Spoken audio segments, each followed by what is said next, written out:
Peace, peace, peace. Can everybody hear me? Stop this. Peace. Can y'all hear me? Put one in the chat if you can hear me, people. Peace to everybody in the chat. I got a yes. Okay. I got a one. Shout out to Justin March, my first moderator. Shout out to him also for setting it off by gifting 5 memberships. Family, if you want, you can get your own membership. And if he gifted you a membership, keep it going. Keep it going. You can push it down or whatever you want to do. Keep it going. Oh, yeah, I heard about that. We're going to talk about that. We're just going to give people like 2 more minutes to get in the building. And yeah, we're going to get started. Also, family, you don't have to do it now, but you can do it at the end of the stream or on the playback. Click this link and go subscribe to my second channel. I'm at war right now. People are attacking my channel heavily. Thank you. Salute. Salute. Thank you, thank you, thank you, family.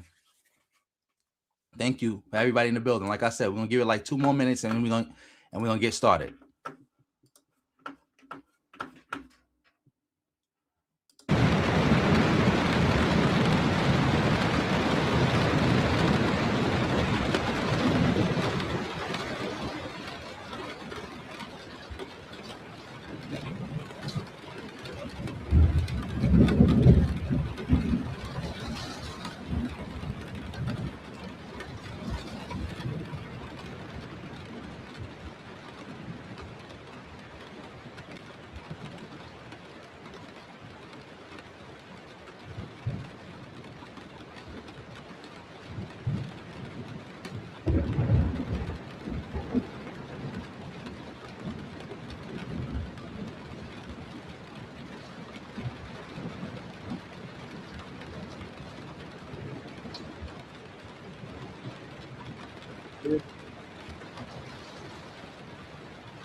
Okay, we getting started now.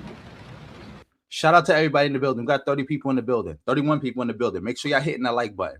Make sure y'all hitting the share. Make sure y'all doing all that. Make sure y'all supporting the stream. I will answer all questions. Help me hit my goal.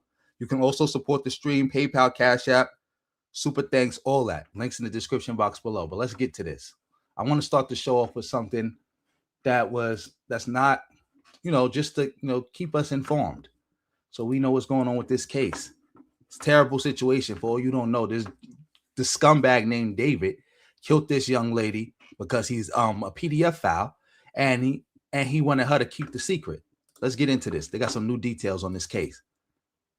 Breaking news, major developments in court today surrounding the singer David, accused of killing 14-year-old Celeste Rivas Hernandez. I'm David Ono. I'm Giovanna Lotta. Newly released court documents reveal troubling details about what prosecutors say unfolded around the murder. Eyewitness News reporter Rob Hayes is live in downtown LA with the graphic details. Rob. Yeah, no cameras in the courtroom today. The prosecution filing a legal brief today, and what it contains is beyond disturbing. Take a look at this. In that brief, prosecutors say Celeste Rivas Hernandez and Burke first met when she was just 11 years old, and they have explicit photos of the two. The brief also spelling out that Burke stabbed Celeste several times and watched her bleed to death. Then he purchased tools to dismember her body. Amazon delivering 2 chainsaws, a body bag, and a blue inflatable swimming pool to his home, all ordered under a fake name. Also in the brief, prosecutors say Burke cut off 2 of her fingers because one of them had a tattoo of his name on it. Also in the evidence are text messages that discuss sex between the two, her pregnancy, and an abortion. Celeste texting Burke, quote, "All we do is have sex and just hang out, man. I want more than that for myself." Burke is accused of killing Celeste, who disappeared last April.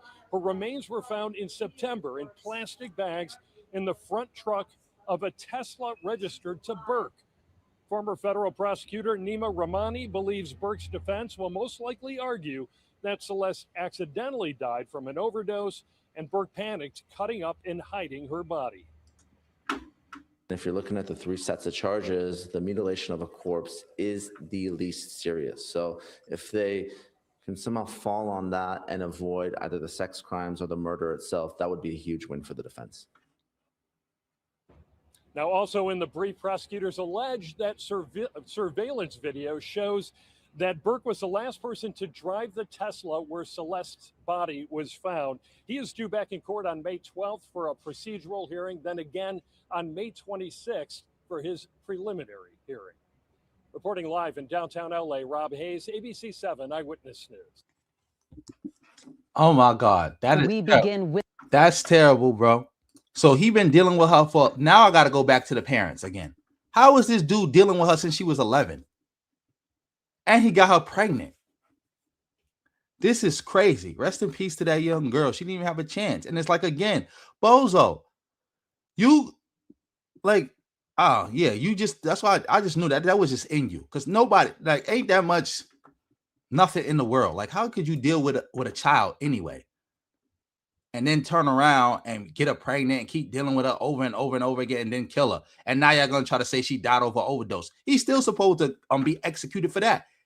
Because not only are you a PDF file, you got the little girl, you got her pregnant and you got her doing drugs in your house. And then she died from it. You should still be held accountable for that. That's disgusting. Let me see if we got some more details on this, because this is crazy. I don't see no more details on it.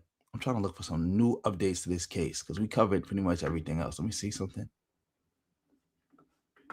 Let me type this in. Type the dude's name in. So nobody knew he was dealing with a 11-year-old for 3 years. Nobody knew that. Let me see something. We have breaking news now. Singer David just appeared in court in connection with the murder of 14-year-old Celeste Rivas Hernandez. The victim's dismembered body was found in the singer's impounded Tesla last September. KTLA's Rachel Minitoff is live in downtown LA with the latest on this high-profile case. Rachel. John, Sam, good afternoon to you both. Yes, David was in court today wearing a yellow jail jumpsuit. He had shackles around his wrist and his waist. The defense is asking for more time to review all of the evidence. And so the preliminary hearing was postponed from this Friday, May 1st until May 26th. Defense attorneys expressed their concern today that this case is getting an extreme amount of media attention, and they have concerns about a tainted jury pool. The defense also asked for certain information to be sealed. More specifically, this was a brief from the prosecution. The judge denied the request, saying this case is no different than the countless other high-profile cases within LA County, which often involve celebrities. The prosecution has said it has a whole lot of evidence, including a significant amount of child pornography found on David's iPhone. David, the TikToker and up-and-coming singer, has been charged with murdering 14-year-old Celeste Rivas Hernandez. He's also charged with continuous sex abuse of a minor and mutilating a corpse. The teenager's remains were found in the front trunk of his... Wait, time out. That's them pictures together on social media? Wait, hold up. With continuous sex abuse of a... That's him with the girl on social media? Minor and mutilating a corpse. Like, he built like a kid. This is him and her together? Come on, bro. Come on. He was doing all this out in the open? The teenager's remains were found in the front trunk of his Tesla, and officials have said the two were involved in a sexual relationship, and he is pleading not guilty to all of these charges. Now, at the preliminary hearing at the end of May, the judge and the attorneys will decide and discuss what evidence will be allowed at the murder trial and what, if anything, will be banned. That's the very latest in downtown LA. I'm Rachel Menitoff. I'll send it back to you in the studio. Pure insanity. Pure insanity. May she rest in peace. Again, like I said, I don't understand how the family. Thank you so much for watching. That go on for all these years. Like, so y'all did not know that your 11-year-old, like they said he met when they was 11, but I don't know if they was involved since she was 11. But so let me be clear. But otherwise than that, like, come on now. Come on now. Like, that doesn't even make any sense. Shout out to everybody in the building. Yeah, let's just go. Let's get off this. That shit hurt my stomach. Shit hurt my fucking stomach. Giving me a headache already. Let's get on to this. I want to cover this because, you know, this is something less serious, but I just want to cover the laugh at Tariq. For all you who don't know, because yeah, I got to go on to something less serious. For all you don't know, shout out to everybody in the building. We got 48 people in the building. For all you don't know, Tariq Nasheed, the bozo, is now crying his eyes out because ISHOWSPEED is doing a Caribbean tour, just like he did with the Africa tour. Like, come on, man. These FBA bozos are so hateful that the young man can't even go on a tour and celebrate with other black people without them having a problem with it. What's the issue? Why are you mad for? What are you mad? I mean, I'm not getting this. And yes, you're right. The parents in both households need to be investigated. Both of them. Not one. Both of them. His parents and her parents. Yeah, this is ridiculous. But let's get into this. Let's see what this bozo got to say. I didn't watch this video, by the way. We're all back, ladies and gentlemen. All right. Y'all raise your hands. So you were in the space where Jamaicans delineated from Africans too? Yeah. Yeah, a lot of folks are talking about the importance of delineating.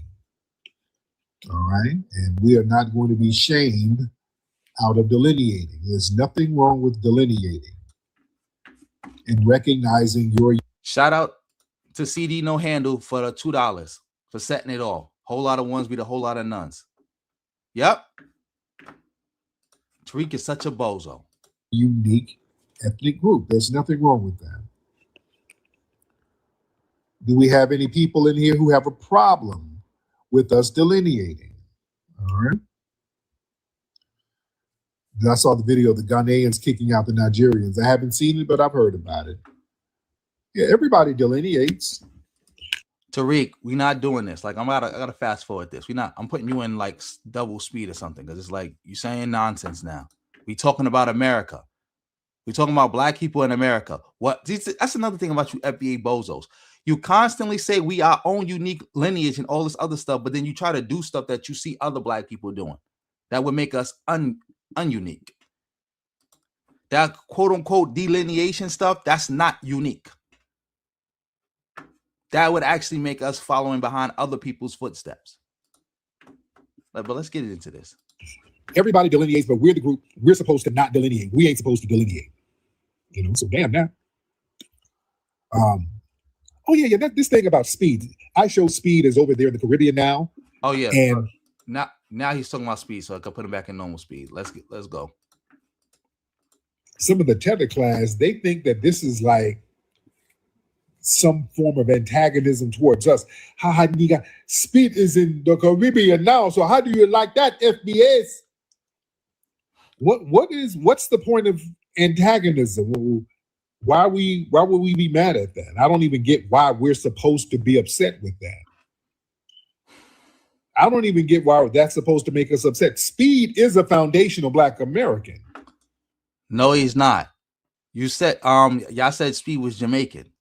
But yeah, let you keep talking. I'm gonna try to find that video. ISHOWSPEED is a foundational Black American. So why would we be upset with a foundational Black American going to visit different countries? And y'all need him for clout. That's what we've been saying. You need us for clout. We don't have a problem with him going to Jamaica. We don't care. He's getting his money. You know? He's getting his paper. And he's going to go over there, make his money, and go home. You know? Man. Yeah, he's getting money, just like he made money touring Africa. That was a money-making endeavor. And shout out to him. Shout out to him. But all of that, how do the FBS feel about that? Nigga? Nothing. We really don't care. More power. So why are you talking about it? You do care. Y'all do care. Like we already showed y'all that y'all was crying. Y'all was hot when he was in Africa. And y'all doing the same thing on the internet now that he's in the Caribbean. You're mad. To him. Get your money. ISHOWSPEED is a foundational Black American. All right. We're not doing that. Yeah, let me share my screen real quick. Can y'all see my screen? Y'all seen the switch up? Everything's still working. Let's play this. Here we go. I've never been there, but we from Africa. Who from Africa? I've never been to Africa. But you're African. Your descendants is African, Dad. But you know how far of a descent that is, though. That's 1900s. We talking. That's not that far. We weren't African in the 1900s. He meant 19th century. That's what he meant. He said 1900s, but he meant 19th century. Yes, he was. We were bought to slavery in like 19 freaking. Slavery was over in the 1865, 66, something like that. I mean 1800s. Yeah, it's still African descent. It's still African descent, right? But just because you were born in Africa, you're still African descent. All right, but my mom's father's Jamaican. Nana's dad's Jamaican. That's still Africa. No, that's still. As y'all heard, what did ISHOWSPEED father say? Bring that back a little bit. Born in Africa, you're still African descent. All right, but my mom's father's Jamaican.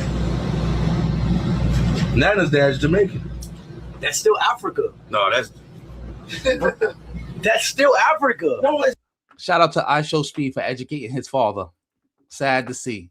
It's not sad to see because it's sad that it had to be that way. It's supposed to be the reverse, but hey, it is what it is. At least some education getting got. Like I don't understand. Oh, shout out to you, Dragon Blood TV. Happy you finally caught it live. Yes. ISHOWSPEED's family is from Jamaica. They also said his mother's side of the family was from Ghana. I think I got that somewhere or not. I don't remember. But yeah, his mother's side of the family is supposed to be from Ghana or something too. So again, Tariq just changes the definition of who is foundational Black American and who is not. Whenever it's convenient. Whenever it's convenient. That's right. Throw up that Jamaican flag. Shout out to the Jamaicans in the building. Yeah. Matter of fact, let me see if I can find that clip. Matter of fact, we're going to look at that later. See if we can find the clip of him talking about his mother's side of the family comes from Ghana. Shout out to East Coast Kev for setting it off. I mean, not for setting it off, but setting it off for himself, though, with the 10.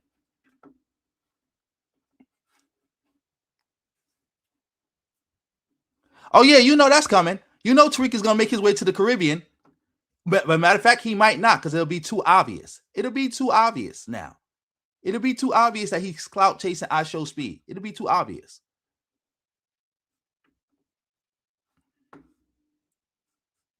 So let's get to it. He travels the world. Most of us travel. All right. And then we come home. We don't have a problem with traveling. We do not. All right. We really just don't care. Hernandez, no, he's FBA. I think one of his grandparents is Jamaican, something like that. But yeah. Look, I know FBA like the back of my hand. And how is one of his grandparents being Jamaican still make him FBA? But Umar Johnson having a great-great-grandparent who's Cuban makes him Cuban. How? How that happen? How that work? How Roland Martin having one grandparent who is Haitian make him Haitian, but somehow ISHOWSPEED having a Jamaican grandparent make him not Jamaican. See, it's whatever. Whenever Tariq make it up, however he go along. However, it don't matter. Tariq can just say anything. Chicken butt mouth. Shout out to the Mad Head Doctor for that. Chicken butt mouth. You don't never know what's gonna come out of Tariq's mouth when he open it. Hey, he's foundational Black American. His family is. Look, he couldn't even say it right. He had to mumble it. FBA. Yeah, his family is FBA. Well, you know, Speed, when he goes to he's always claiming to be some ethnic group. You know, when he was over there in Africa, then he tried to claim Nigeria. Then he said, I don't know, at one point he said he was Portuguese, some shit. No, he didn't. No, he didn't. You're lying. You're lying. Like, stop trying to play games because now you're trying to undermine it, saying, well, yeah, he probably do got a Jamaican grandfather, but you never know if that's really true because he just be saying stuff. Well, his father said that. He just be saying shit. That kid is FBA. He's an FBA kid. You know, Speed just be saying shit. Yeah, then he tried to claim Ghana. He just be saying shit. Speed just says stuff. This Tiffany Haddish. Yeah, Tiffany Haddish is, she's Eritrean. We've been knew that. So Tiffany Haddish is Eritrean. If I'm not mistaken, isn't like one of her grandparents Eritrean? I don't think both her parents are Eritrean, but somehow she's Eritrean, but somehow ISHOWSPEED is not. But let me show you what ISHOWSPEED talking about how saying his mother's side of the family is from Ghana. I found it. Here we go.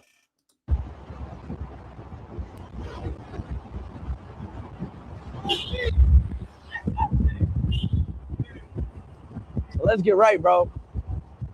I do got family that was Ghanaian. My mother's actually Ghanaian on my mom's side.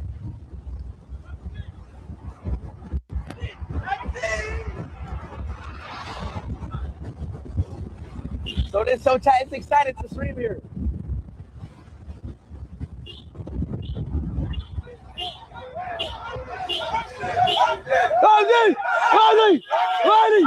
Rodney!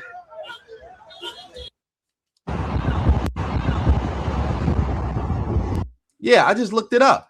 Tiffany Haddish's mother is African American. She Black American, Native Black American, her mother, but somehow she's Eritrean. Look how he contradicted himself in one go around.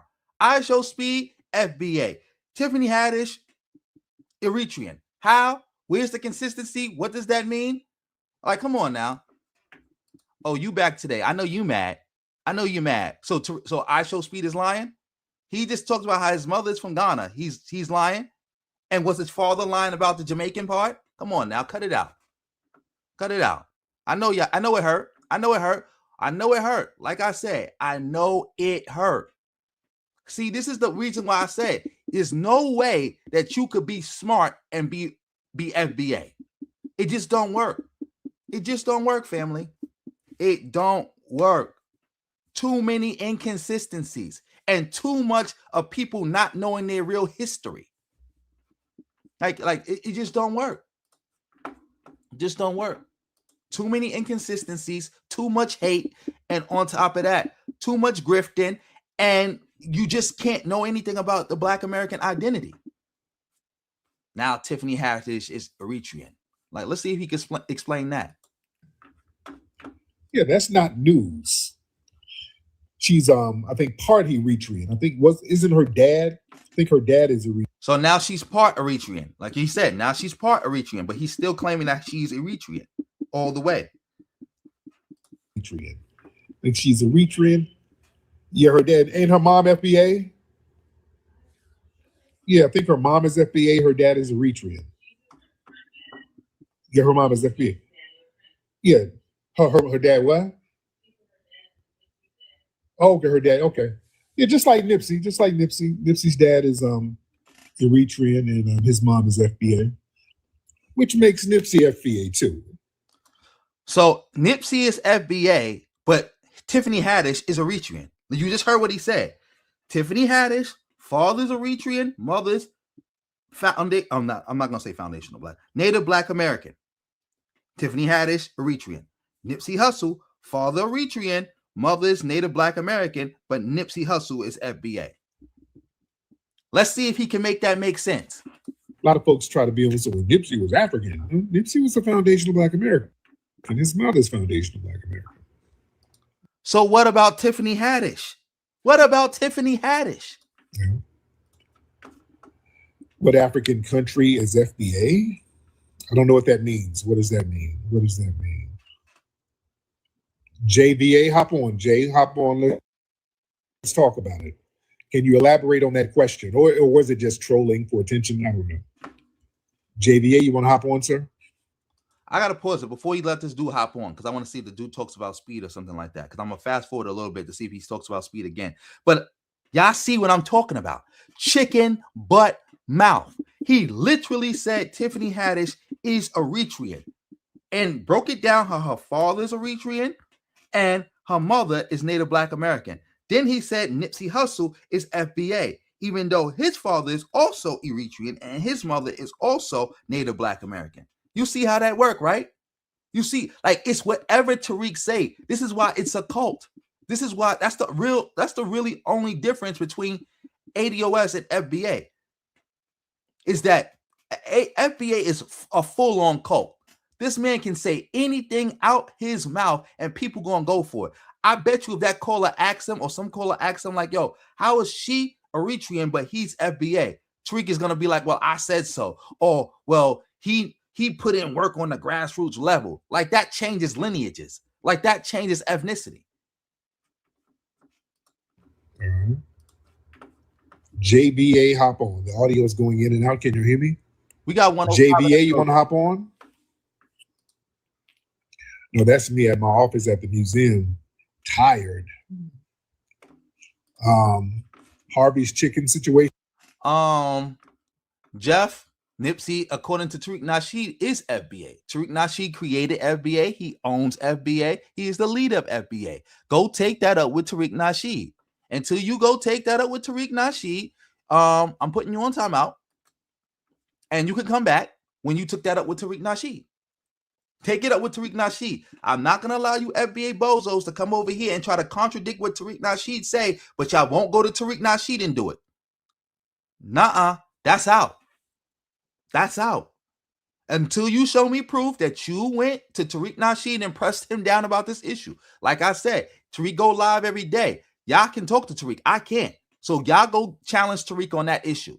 Until y'all do that, I don't want to hear nothing. We got 100 people in the building. Make sure y'all hitting that like button. Make sure y'all supporting the stream any way you can. PayPal, Cash App, super thanks. Help me hit my goal. I'll answer all questions. In Houston, what happened with Harvey's Chicken? What happened with Harvey's Chicken in Houston? What happened with that chicken place? What's up, B1? What's going on, Tariq? How you doing, fam? Man, I appreciate it, man. Appreciate you giving me the opportunity to speak, man. We be checking you out all the time in these spaces or whatever. But Harvey's Chicken, like a couple of days ago, Hispanic lady was calling the older black man the N-word inside the chicken spot, and you know, he was recording it, and he put the camera on the owner, and he was like, "You don't let your employee talk to me like that?" And the owner just like ignored him, didn't say nothing. So in the last couple of days, I don't know if it was today or yesterday, but Cornell and the lady, you know, with the cowboy hat, they showed up there and they checked him. They checked the whole situation. Bro, love that. Somebody just said she got fired, because I did see like the tail end of the clip. I just didn't know the context of it. So yeah, Right. That's a good thing. That's a good thing. Yeah, You so they got out out there there. in Houston? No, I'm in Fort Worth. I came to the FBA Expo. I've been to the deal you had in Atlanta too, when you had RZA and all of them there. Yeah, I've been to a few of your deals, but now I'm in. Hop on in. You got 10 seconds. Hop on in. You just got an invite. Hop on in and say what you got to say. Yeah, you're not going to just troll incessantly in the chat room. Love, you got 10 seconds. Hop on in. Hop on in. I'm going to personally block you. So like, I kind of understand like the nuances of like the complexities, and I feel like my perspective is a little bit different from like people in the culture who are like super, you know, I don't know, like, you know, people came from here like maybe through like 400. Okay, what the hell is going on? Did I lose my connection again? Let's see what Miss Gucci got going. Don't look that good today, but all right. It's all You know, Anthony was like, play for high school. You know, play for high school. Like, no, school. You be safe, okay? I think he's done talking about speed. He's done cloud chasing off of speed. Yeah, like I said, I was right. Shout out to everybody in the building. Tariq is a total goofball, total grifter, total nonsense. Yeah, so yeah, we got to get off that. Let's see something else. Let's get to this. Matter of fact, let's get to this. Let's do this. Let's move on to something more serious. As y'all can see on my screen, for all y'all who don't know what happened today. Today, sadly, the Supreme Court ruled like I said they would. And they basically just gutted the Voting Rights Act. Just basically gutted it. It's done. Done. Look, and you can see the memes. Wait, hold on. Let me get this off the screen real quick. Shout out to you again, East Coast Kev. Look, as you can see on your screen, this is what they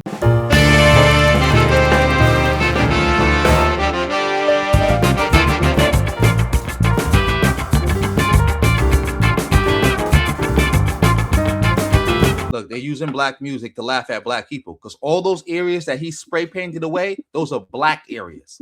Black areas. Black representation at the congressional level has just basically been cut in half. Maybe more than cut in half.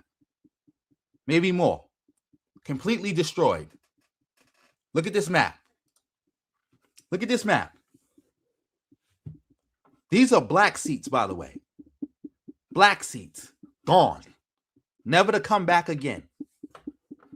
People talking about Trump being elected didn't hurt black people. That's what I was saying about you FBA bozos. Even if you got to understand, the Democrats, Kamala, that's your power.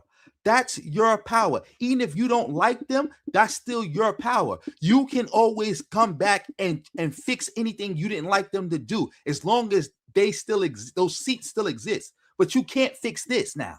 The seats are gone. So now you have no power. It's like we in a car. I don't like the way you drive the car, but when we get to the next stop, I can take over driving and I can drive the car how I want to drive it. But I get emotional before we get to the next stop and I make you crash the car. Guess what? We have no car now. Yes, I didn't like how you was driving, but at least we were still driving. Now we have no car to drive. Now we have no car to drive. Because again, you could have the best black candidates you could ever dream of come up right now, and it won't mean anything because they will not be allowed to get into office. There'll be no office for them. And even if you got the perfect president through, how's Congress? This is a red Congress. This is black people being out of Congress. How are you going to help that perfect president that you may have gotten elected? Like ridiculous. Ridiculous. Let me see something else. Let me see if this. We're gonna go to ABC News. We're gonna go to ABC News real quick, see what they got to say about this. Like I bet you Tariq and none of these bozos is gonna cover this. I bet you. Because now the onus is on them to explain, how do black people get out of this? How do we get out of this? This is an ABC News special report. And good morning, everyone. I'm Kira Phillips. We're coming on the air because the Supreme Court has just released a major decision which could have a profound impact on the midterm elections. The justices issuing a ruling on a case out of Louisiana involving the Voting Rights Act, redistricting, and whether states must end any consideration of race when redrawing congressional maps. The decision potentially reducing the influence of minority voters and minority representation in Congress. Let's get right to our senior. The funny part is, FBA might cover this and say, well, this ain't got nothing to do with us, family. It said minority, even though the minority that they talking about is black people. Your Washington correspondent, Devin Dwyer, who covers the Supreme Court for us. Devin. Kira, this decision is 6-3, written by Justice Samuel Alito, and it's a significant decision and a setback. Look at that, 6-3. Like I told you, 6-3, 5-4 decisions coming down all day long, going against black people all day, every day, for the next, 40 years, if we lucky. That's if we lucky. For the landmark Voting Rights Act of 1965, which was passed to guarantee equality. Shout out to TB. Yeah, I didn't see him talking about Comey last night, but I'm pretty sure that's what he was doing, defending Trump like he's supposed to. Good little boy, defending Trump. Look at that. Look who dissented. Look at the majority that went with it. Look at this. Man, I tell you what, Lord have mercy. Lord have mercy. In how we vote, and of course addressing the systemic and historic racial discrimination, especially across the South. This decision came in a case out of Louisiana involving a court-ordered drawing addition of a second majority black district in that state because of the size of the state's population. And the Supreme Court today, in this decision, said that the court violated the 14th Amendment by adding, the state rather, violated the 14th Amendment by adding that district. They used race impermissibly, consciously. Look at that. And I said that was going to happen too. Watch they take all these amendments, all these protections that were put in place to help us and bastardize them to now hurt us. And you bozos put people in position to help them do this. Shout out to everybody in the building. We got 104 in the building. Make sure you're hitting that like button. Make sure you're supporting the stream. Add a second district to aid those voters. And they said that is simply not allowed under our Constitution. Justice Samuel Alito didn't go as far as saying race can never be used in drawing these maps. That's something the court has affirmed before to comply with the Voting Rights Act. But he put a significant new limit on how courts can order states to draw their maps to be more equitable. He said that Section 2 imposes liability only when evidence supports a strong inference that the state intentionally drew its map to discriminate. So a setback for minority voters in Louisiana. And now, Kira, the impact of this decision is going to start to ripple across the country. Let's talk about that impact and bring in our legal contributor and law professor at Hofstra University, James Sample. I mean, James, this is clearly, gutting landmark legislation here. Absolutely correct, Kira. This is a ruling that almost completely constitutionalizes a color blindness principle to the point that even race-conscious remedies designed to remedy racial discrimination are unconstitutional under the very amendments, the 14th and 15th Amendments, that the Civil Rights Act and the Voting Rights Act were designed to make real and manifest in the country. So this— You heard what he just said, right? We got to bring that back. We're going to bring that back. Constitutional under the various remedies designed a color almost completely. Legislation here. Absolutely correct, Kira. This is a ruling that almost completely constitutionalizes a color blindness principle to the point that even race-conscious remedies designed to remedy racial discrimination are unconstitutional under the very amendments, the 14th and 15th Amendments, that the Civil Rights Act and the Voting Rights Act were designed to make real and manifest in the country. So this is a diametrical shift in voting rights practices, a diametrical shift in the area of race and racial discrimination and the remedies for racial discrimination. James, thanks. Let's bring in Chief White House Correspondent. As you heard. So this ruling, again, this is the reason why I told y'all before the Fearless Fund, they dropped their case. They just dropped it because they understood that if it went to the Supreme Court and the Supreme Court ruled against them like they knew they would, it would set a precedent for the whole country. What we just saw in this case right now just set a precedent for the whole country, making basically all remedies to remedy for racial discrimination in America illegal. So that means any law, any policy that was meant to fix racism is now effectively illegal. So how do you get reparations now? How do you fix the healthcare gap now? How do you fix the racial wealth gap now? How do you fix any of these problems that people cry about and problems that Black people go through? How do you fix it if it's effectively illegal now? It's effectively illegal to do so. Because no matter what you put forward, somebody's just going to sue you and claim that it's unconstitutional, and it's going to go to the courts, and the courts are going to say, yeah, it's unconstitutional. This is over. This is over. This is over. You're right, Dragon Blood. It might, I'm not going to say it's finished completely, but it might be finished for the next 40 years. There's no path forward from here. There's no path forward from here. Trump can get out of office tonight. And it won't mean anything. And you like y'all been asking about birthright citizenship. I told you, I spoke on this before. I said, listen, you bozos. I said, I'm not talking about the people who asked the question in the chat room. Shout out to y'all. I'm talking about the FBA people. Listen, you bozos. Y'all celebrating Trump trying to redefine the 14th Amendment and birthright citizenship on the fly. And y'all thinking that's cute and that's funny. You have no idea what that's opening. Because who's to say that somebody don't come along, or not, let's say not Trump, but somebody else like Ed Blum or somebody like that don't come along and say, by these new redefinitions, Black people are not citizens too. Only the 14th Amendment with birthright citizenship only applied to people who was born into slavery. So that means everybody else who wasn't born into slavery, birthright citizenship don't apply to them, which effectively would make all Black people, Native Black Americans, not citizens. Who's to say somebody don't do that? And the Supreme Court don't rule 5-4 with the person. And that basically makes Black people not citizens in America no more. And we got to apply and fight for citizenship just like everybody else. I say 40 years because in 40 years might be our realistically the longest this Supreme Court could keep this composure. That's why I said 40 years. It could possibly be over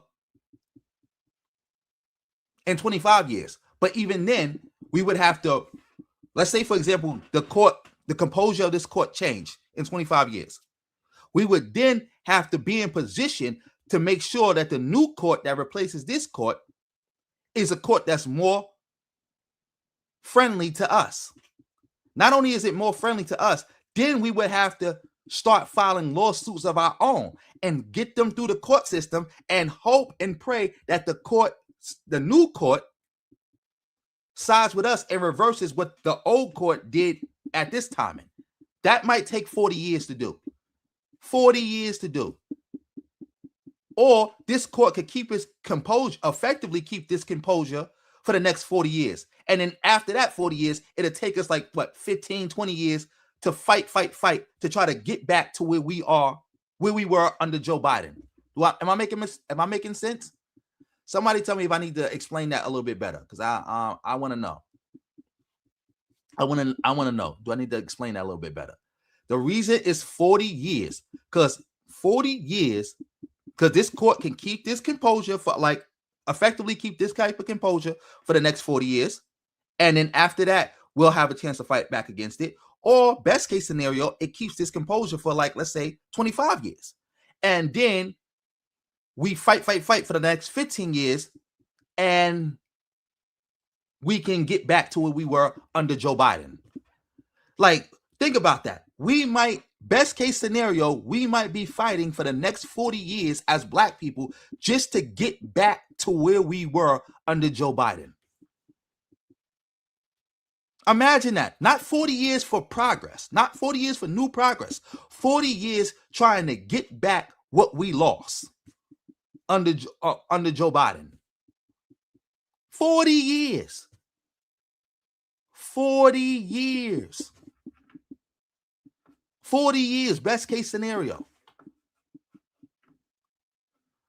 At being proud, we don't got time for trolling right now. This is very serious. So I'm gonna put you on block. I'm not even gonna time you out. I'm gonna just block you. You don't got time for trolling right now. Yes, and again, they not even done.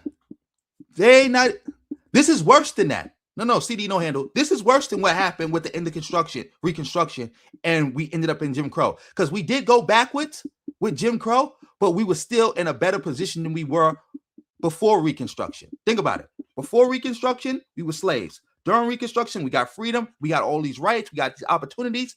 Then Reconstruction ended. Jim Crow came in. We lost a bunch of it. But at the end of the day, we were still better than we were before Reconstruction. We weren't slaves anymore. We weren't slaves anymore. We were in a better position. This is worse because this is just the beginning. We can literally end up in a worse position than Black people were in 1968. This Supreme Court with this administration could take away so many rights that we will be in a worse position than Black people were in 1968. Well, we can look at the rights and privileges Black people had in 1968 and look at what we got, and we can say that they got more than us. This is worse. This is worse. Like, Lord have mercy, this is worse. This is worse. This is worse. No path forward. How do we get out of this? Inquiring minds want to know, how do we get out of this?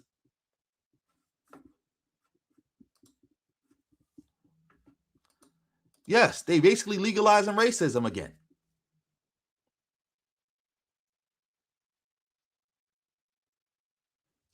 Of course, he's not going to say nothing about this. He's not going to say nothing about this. He probably don't even know about this. Because Tariq, they don't watch the news. They only watch what Tariq covers. So if Tariq don't cover this, they're not even going to know about this. They're not even going to know this happened.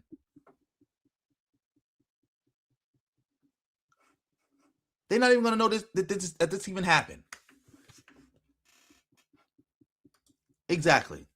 Because again, we could get that with RFK now, because that's what RFK really want to do anyway.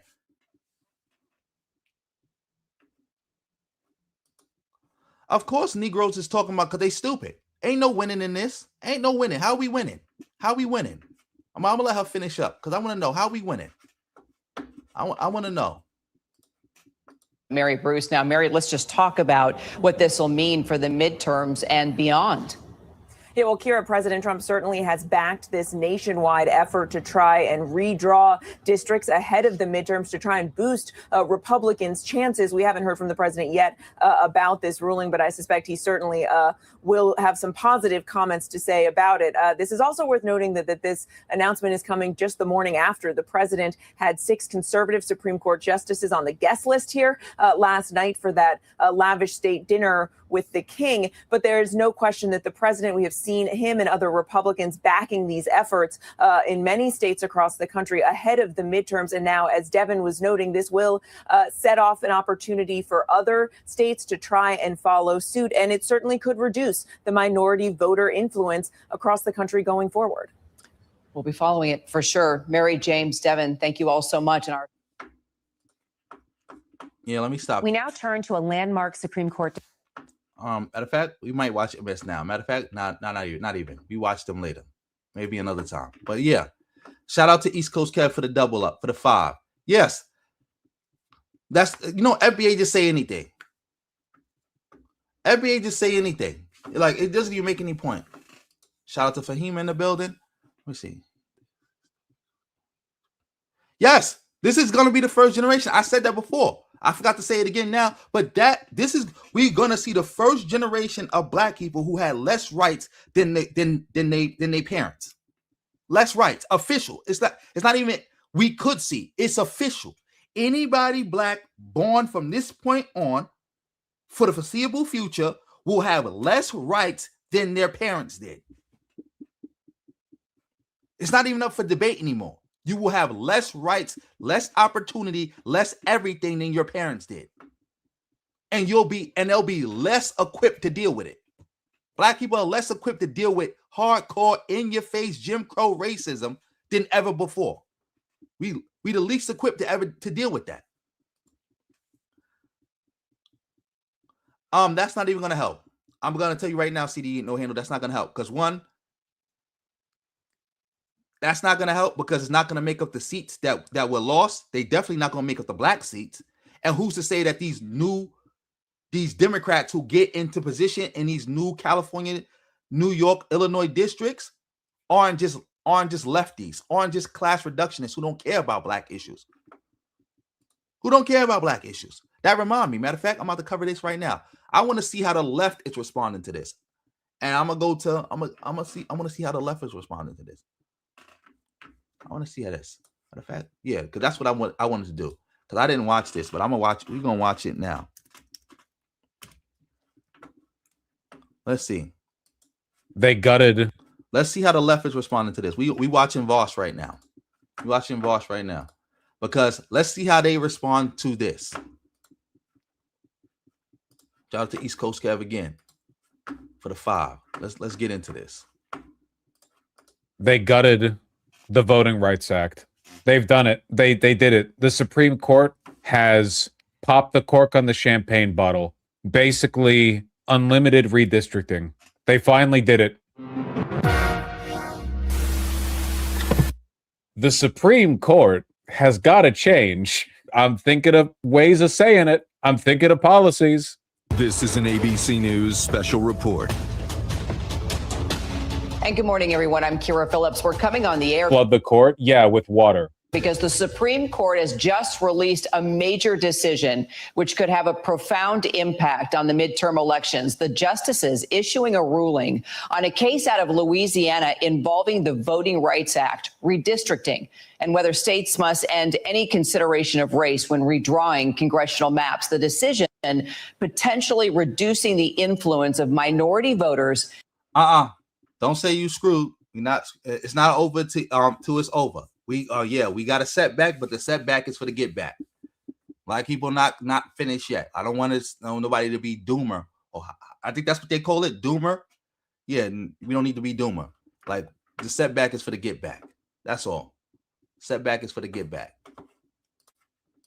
And minority representation in Congress. One of the provisions of the Civil Rights Act, or the Voting Rights Act, was that when drawing congressional districts, you must ensure some degree of proportional racial representation. So in a state like, say, Louisiana, where there are a lot of black people who live there, you can't cut up your districts in such a way that black people don't have majority districts where their intentions can be felt in the candidates that they vote for. There are good things and bad things about this. The idea of specifically legally needing to racially district congressional districts is kind of weird, but the consequence of not having that is that all of the Republican trifecta red states will just cut up all the black communities within their states so that they have no power, basically. Get right to our senior Washington correspondent, Devin Dwyer, who covers the Supreme Court for us. Devin. Kira, this decision is 6-3, written by Justice Samuel Alito, and it's a... Does this measurably affect red states, the ones that are maximally gerrymandered? They're no longer maximally gerrymandered. They were maximally gerrymandered to the extent of the law. Now they're going to be maximally gerrymandered. All of them are going to be all red. The cap is gone. Republican trifecta states will now cut the one blue district that they have been legally obligated to keep. Significant decision and a setback for the landmark Voting Rights Act of 1965, which was passed to guarantee equality in how we vote. And of course, addressing the systemic and historic racial discrimination, especially across the South. This decision came in a case out of Louisiana involving a court-ordered drawing addition of a second majority black district in that state because of the size of the state's population. And the Supreme Court today in this decision said that the court violated the 14th Amendment by adding, the state rather, violated the 14th Amendment by adding that district. They used race impermissibly, consciously, to add a second district to aid those voters. And they. Do you think this would have happened if the Virginia gerrymander didn't pass? Probably not, no. The Republican side of the Supreme Court takes direct orders from the party. We know that. In all likelihood, the Republicans are fretting about the fact that their little gerrymandering project didn't work out to their favor. And for the most part, it looks like Democrats are going to benefit from it. So they ordered the Republican side of the court to basically just gut the Voting Rights Act so that they were going to do that regardless. No. I don't agree with that. I don't agree with the fact that their gerrymandering scheme didn't work out for them. So now they want to get back with the Supreme Court. They were going to do this regardless. This is the reason that case was even going to court anyway. And how is this even considered a democracy anymore? I got no answers for that. It's like, I don't know. I guess it's the democracy the founders intended it to be. I guess. Yes, Clarence Thomas, aka FBA Clarence Thomas, has done more harm to black people than any other black person. More documented harm to black people than anybody else. Anybody else. But you see FBA talking about him? Nope. See?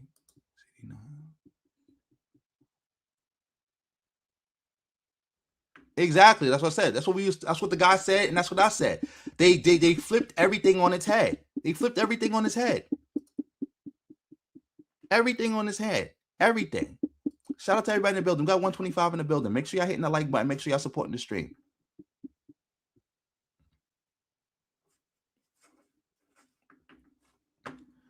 In a way, because we got to look at it like this. FBA is basically another faction of white supremacy, just like the Klan. So you don't compare them. They on the same side. They on the same team.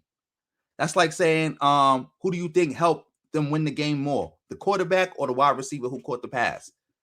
It's like, yeah, you can some can argue the quarterback did it. Some people could argue the wide receiver did it. It is what it is. They on the same side. they have the ability to uncork the, here, there's a map showing what this could look like, where before they were legally obligated to maintain some degree of autonomy for majority non-white districts in accordance with the provision of the Voting Rights Act. But now the only Democratic areas in these states are going to be the deep blue city cores, and all of the other areas are going to be cut up. Why would this help Republicans more than Democrats? Because Republicans are more likely to control via a trifecta a state where you could potentially break up a Democratic district by separating the votes of black people and cracking them across majority white districts. It is less likely that a Democrat controls a state via a trifecta that has that position. That being said, this does potentially open the door to some maximal gerrymandering from the Democrats as well, but they need to commit to that. We could what are we going for here? We're going for like 0 Republican districts in California. They're not gonna go for that. Not only are they not gonna go for that, who's to say the court just doesn't make up some new BS justification for why California can't do that, but Mississippi can? Like, who's to say? Just like that, the lady who they was considering, I forgot her name, who was a Trump appointed judge, who basically threw out the case against Trump, saying that the investigation into Trump wasn't legal, even though that same appointing a special prosecutor against Trump wasn't legal. Even though she acknowledged it's legal to do that against everybody else, but somehow it's not legal to do it against Trump. Even though it was legal to do it against Joe Biden while he was president, it was legal to do it against his son. It was legal to do it against everybody for that same reason of people saying that they kept documents, but somehow it wasn't legal to do it against Trump. Who's to say they don't do that? Democracy is basically done at this point. Democracy is basically done. Oh, you're right, though. There is one good side to this. This finally might put a nail in the coffin of the much hated Congressional Black Caucus. Those disgusting dogs of Israel, those moderate basically Republican Democrats that have been on like the furthest right you can be while being a Democrat. These 80-year-olds who will not leave their fucking seat and only stay in because they represent a congressionally like ordained district of black voters. Finally, we can be rid of them. As I didn't even watch this video, but again, like I said, I know the lefties. I know these people. I know them. That's why they're not our friends. This is what I was talking about. A two-front war. People don't even understand how more powerful you made the lefties and how much weaker you made black people. They don't like us. They were never our friends. They were willing to sacrifice us any way they can. How could look what he said, the only good thing that occurred about this is that the black caucus is going to be done. The black people are going to be done. The black power base is going to be done. They're going to be done. This is what I've been telling y'all for over 10 years, for like maybe 10 years, I think. I don't even remember. I've been telling y'all, I said, you cannot let the Democrats lose. That's our power. That's our power. That's our power. Them losing, you may not like what they're doing, but we can change it because that's our power. We can vote. We can put people. We can put pressure on them. We can put people in positions of power that will do what we want. But as long as they have power, we have power. But if they lose their power, we lose our power. This is why people be laughing at me and say, "Oh, you promote the liberals." Yes, because the liberals is the only people that we can actually really work with to get something done. It may not be perfect, but we can work with them to get something done, and we can put ourselves in a position to do even more. We're not going to be able to do that with conservatives in power. We're not going to be able to do that with lefties in power. We're not. Like he said, the only good thing that happened behind this is that the Congressional Black Caucus has lost power. So power doesn't vanish into thin air. If the Congressional Black Caucus is losing power, that means somebody else is gaining power. And who do you think is gaining power right now in the Democratic Party, now that the Congressional Black Caucus basically got chopped in half? Especially when you think about it, that they can gerrymander James Clyburn's seat out of office. Out of existence. James Clyburn is the most powerful black politician in the history of Congress. He has so much influence, so much power, that if he was to lose office or whenever, whatever, there's no way to replicate that. There's no way to replicate that. And again, also, like I said, by the Supreme Court getting this through, and let's say that the government in the South does make the plausible map happen, the plausible scenario happen, guess what happens? Then the lefties can argue that the primaries shouldn't start in the South. It shouldn't start in South Carolina. Why should South Carolina, which is probably not going to have any blue seats, and the South, which is going to have virtually no blue seats, get to dictate who's going to be the president of the United States of America? Because they know, like I know, like everybody knows, if you start the primary, like really kick it off in the South, guess what happens? Black people are the ones who get to pick the president. The reason why Barack Obama won the way he won, Barack Obama, Hillary Clinton, Joe Biden, the reason we got Kamala Harris, all of that is because the primaries were started in the South with black people. Because once that candidate get that big lead from black people, it's no way to overcome it. It's no way to overcome it. Bernie Sanders couldn't overcome it. Nobody could overcome it. No one could overcome it. But now they can argue that, well, maybe we need to start it in Ohio or Idaho or Massachusetts or Vermont, somewhere like that, or Maine. Why not start it there where it's in deep blue territory? Why start it in deep red territory? People who can't, why allow those people to give to give a presidential candidate that much momentum when we know they can't even help us at the congressional level? They can't even help us at the congressional level. Why? Why allow them to have that kind of power? Oh, we got a donation. Shout out to CD No Handle. I think this is a double up.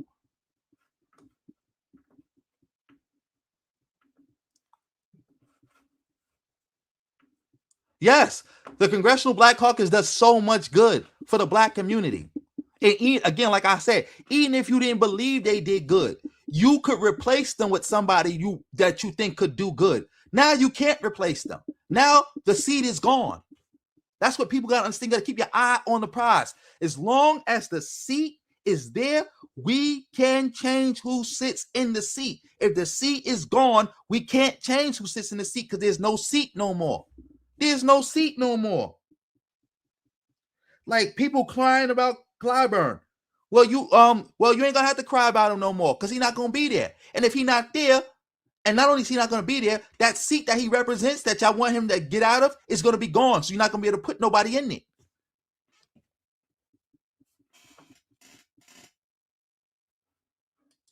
Clyburn is not a sellout. And even if he was a sellout, we could replace him with somebody else. Now you can't replace him with nobody else. And no matter how much of a sellout you think Clyburn is, I trust and believe the racist white man who's going to replace him, the racist white person who's going to replace him is going to be worse. And there's going to be nothing you can do about it. See, you can do something about Clyburn. You can't do nothing about the racist white person who's going to replace him. Shout out to everybody in the building. We got 116 in the building. Let's go.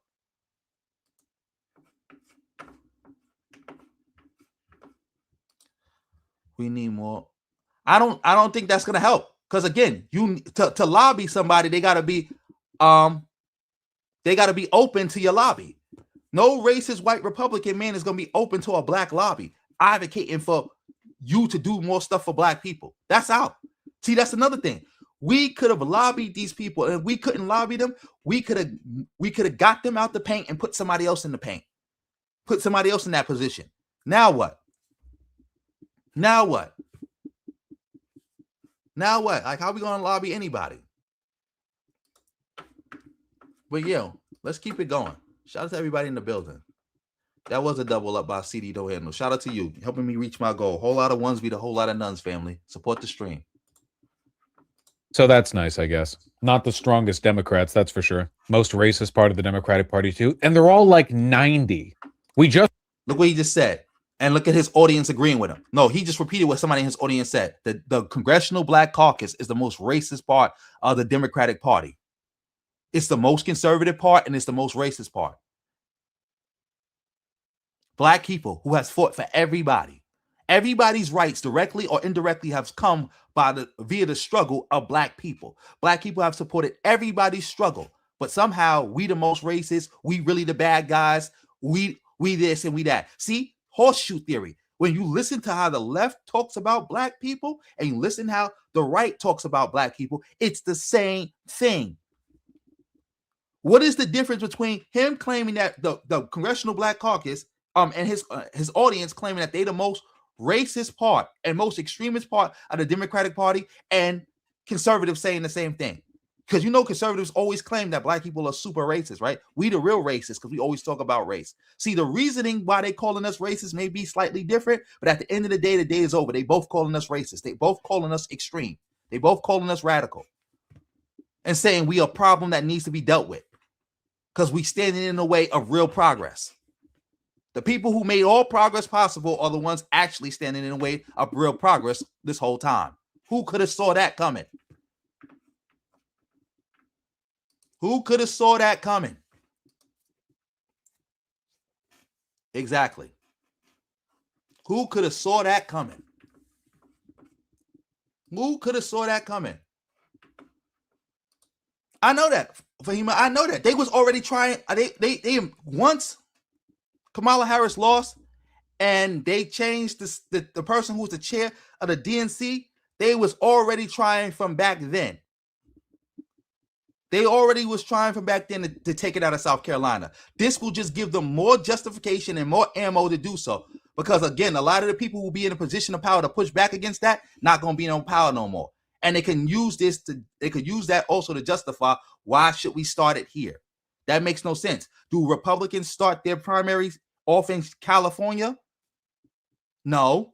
So why should Democrats start their primary off in deep red South Carolina? Yes, the Bernie Bros. They are the Bernie Bros.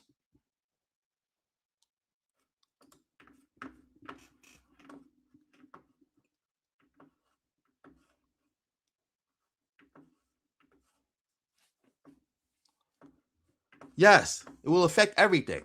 Nothing will go unscathed from this. Nothing. Well, I don't know. Yeah, but let's continue on because this is pissing me off. Just lost one of them, and he was crazy. What if Republicans dummy-mander? I mean, they probably will. I don't know. The thing that black pills me is this won't be enough to save the GOP. No. Dems are still going to win the midterms in a landslide, for sure. But, like, dog, the Supreme Court is gutting the Voting Rights Act. Democracy is fucking done. It's seriously, institutionally, this country is fucked, okay? They've salted the fields. We are not getting back to a functional democracy for at least 2 generations. And by the way, a generation, depending on how you count it, is 20 to 29 years. It's most counted as 20, 25, but no, most counted as 20. So like I said, 40 years. It's going to take 40 years to fix all this. And again, the lefties helped make this happen too, because they was the main ones telling people not to vote for Kamala. Kamala's the same as Trump. Telling people not to vote for Hillary. We need a paradigm shift. We don't need Hillary. Let Trump get in there and wreck everything. Because that's the left's plan anyway. Most lefties are accelerationists, especially the online left. They accelerationists. The only way, that's why they want people, they encourage people to do things that they know is bad and will create bad outcomes, but they think that they're going to come and rise from the ashes like a phoenix and rule over everything. That's what they think. That's why they have no problem with this. Because again, who couldn't have seen this coming? Everybody did. They definitely did. But somehow, some way, they still push for something like this to happen. And now we here. Now we here.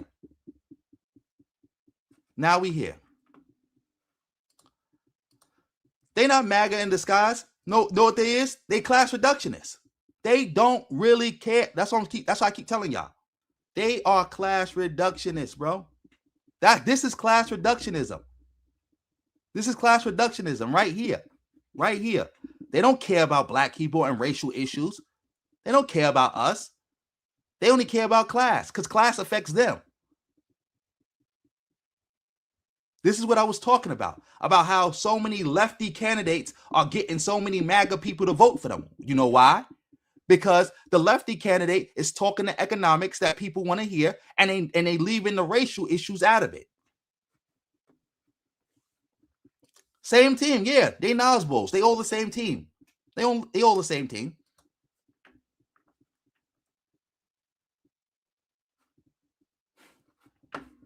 They all the same team. Fucking over, dude. It's so over. Oh, like everything from this point forward is just incremental harm reduction and saving like some good blue states from the apocalyptic tides that are rising to consume the rest of the country. So why did y'all not, if you know this is happening, and I'm pretty sure Vaush and all the other lefties, mainstreamers, are smart enough to know that something like this was going to happen, why did you not push for people, your audience, to vote for Kamala Harris? I know Vaush did a little bit. So again, he's the best of the rest. That's why we watching Vaush, because the other lefties, I can't stomach them at all. At least he got some intelligence with what he talks about. But again, and this also proves, I wanted to say this also proves that the lefties were un-American. Not only are they anti-black, but they un-American. Because they knew this was going to happen to America, but they still was like, they don't care. Like the conservatives voted for this nonsense and all the bad stuff that's happening in America, but they honestly thought it would make America better. These bozos know it wasn't going to make America better.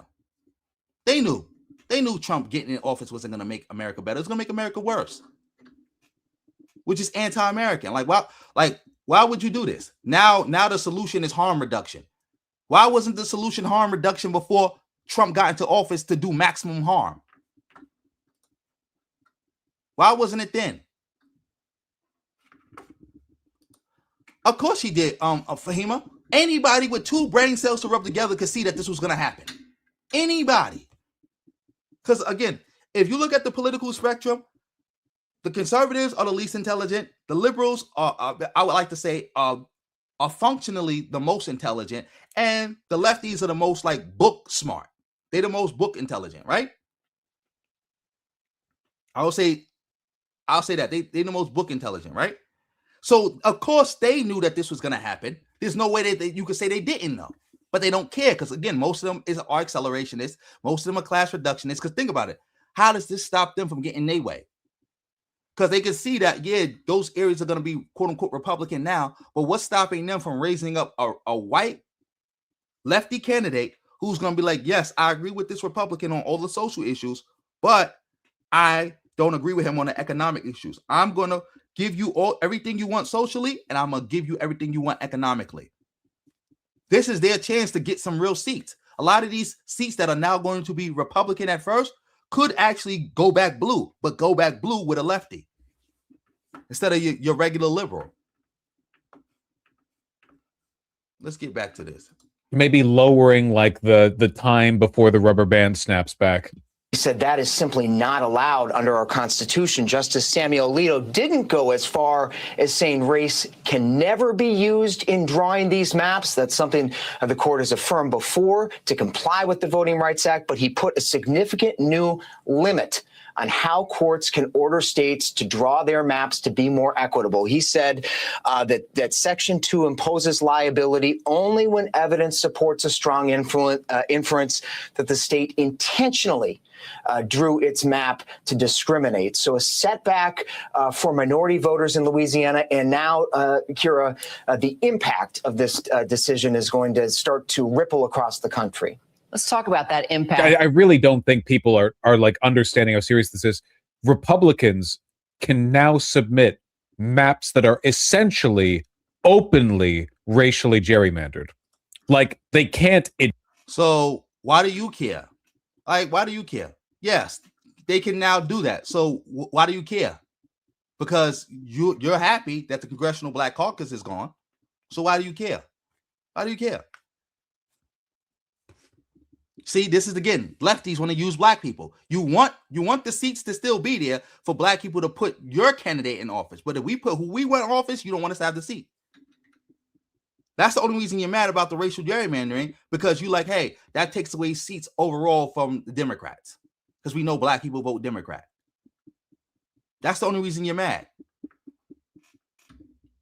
Admit it, but they can provide maps that are clearly, deliberately racially motivated, and those are now constitutionally legal. And bring in our legal contributor and law professor at Hofstra University, James Sample. I mean, James, this is clearly, gutting landmark legislation here. Absolutely correct, Kira. This is a ruling that almost completely constitutionalizes a color blindness principle to the point that even race conscious, quote unquote, the kind of racial blindness where you run a country club that curiously has only white members, and every time a black guy applies, you're like, no reason. That's the kind of color blindness we're talking about here. remedies designed to remedy racial discrimination are unconstitutional under the very amendments, the 14th and 15th Amendments, that the Civil Rights Act and the Voting Rights Act were designed to make real and manifest in the country. So this is a diametrical shift in voting rights practices, a diametrical shift in the area of race and racial discrimination and the remedies for racial discrimination. James, thanks. Let's bring in Chief White House Correspondent Mary Bruce. Now, Mary, let's just talk about what this will mean for the midterms and beyond. Yeah, well, Kira, President Trump certainly has backed this nationwide effort to try and redraw districts ahead of the midterms to try and boost. It's crazy how they serve for life. It's crazy that people, even Democrats, will pretend that the Supreme Court is a legitimate institution when they just... The same court overturned Roe v. Wade and a significant provision of the Voting Rights Act. Like, I don't know. It's like what Slavoj Žižek said, right? Like, I don't want to live in a country where every day we have to wake up and debate why rape is bad. You know what I mean? I guess I just want some questions to be settled. I'm not that free marketplace of idea pilled. I guess what I'm saying is like debate's great, I guess, on like the important issues where I think there should be a conversation, but I don't want to have to keep relitigating the settled conversations. But yet somehow we keep relitigating them. We keep going back further and further. We're undoing like everything we did in the 60s, man. Republicans' chances. We haven't heard from the president yet about this ruling, but I suspect he certainly will have some positive What does comments. this do to the women's vote? Nothing, because men and women all live in the same area with equal proportionality. Yes, this is undoing everything we did in the 60s. That's what I'm saying. This is taking us back. And shame on all the black people who supported this, who supported the lefties when they was telling people not to vote for Kamala, and all the black people who didn't vote for Kamala, and all the black people who was FBA. Shame on y'all. We lost everything. Everything we got in the 60s. That was 160 years worth of struggle. Think about it. 100 years after slavery and stuff ended, we fought to get the Civil Rights Act and all that stuff in the 60s. And for the next 60 years, we fought to protect it, expand it, and implement it. And now that all that's gone, 160 years of struggle, fighting, work, everything up in smoke. 160 years up in smoke. 160 years up in smoke, bro. And we as a black community could have prevented this. This is the first time black people will truly go backwards. And this, not only that, this will be the first time we go backwards and black people was in a position to prevent it. And we didn't. 160 years worth of struggle up in smoke. And it might take another 60 years to truly get us back to that zero. 160 years up in smoke, just to have to deal with another 60 years to try to get back to where we was under Biden.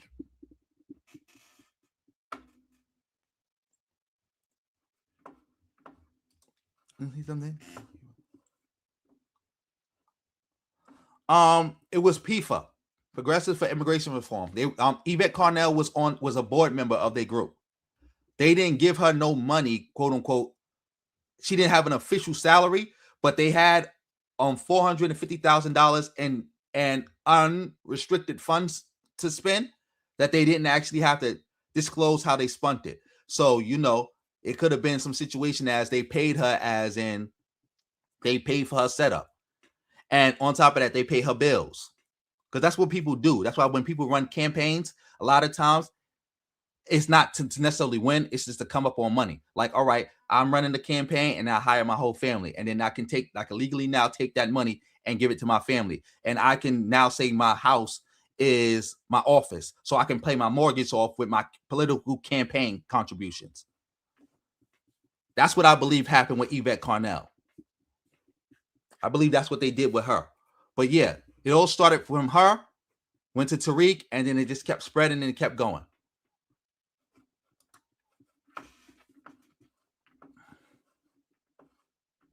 Yes, I noticed that. I noticed that a lot. Disgusting. Truly disgusting. I feel like I got to throw up covering this. Good for you. Good for you. Again, when I talk about the lefties, I'm not necessarily talking about everybody who's on the quote unquote left. There are people who are on the left who are smart enough to not do accelerationism. There are people on the left who are smart enough and principled enough to not be a class reductionist.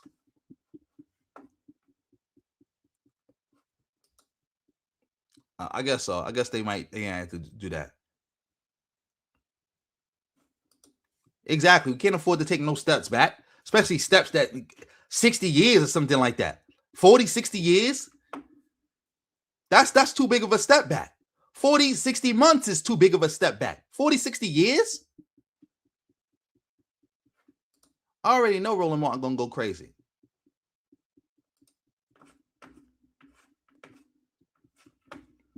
Yes, nothing wrong with that. Nothing wrong with true progressivism. But class reductionism is not. This type of stuff, this Bernie bro, accelerationist, class reductionist, Nosbull nonsense. Nah, that ain't it. I'm gonna always fight against that. Definitely crazy. Everybody, make sure y'all hitting the like button. Make sure y'all sharing the stream. Make sure y'all supporting if y'all can.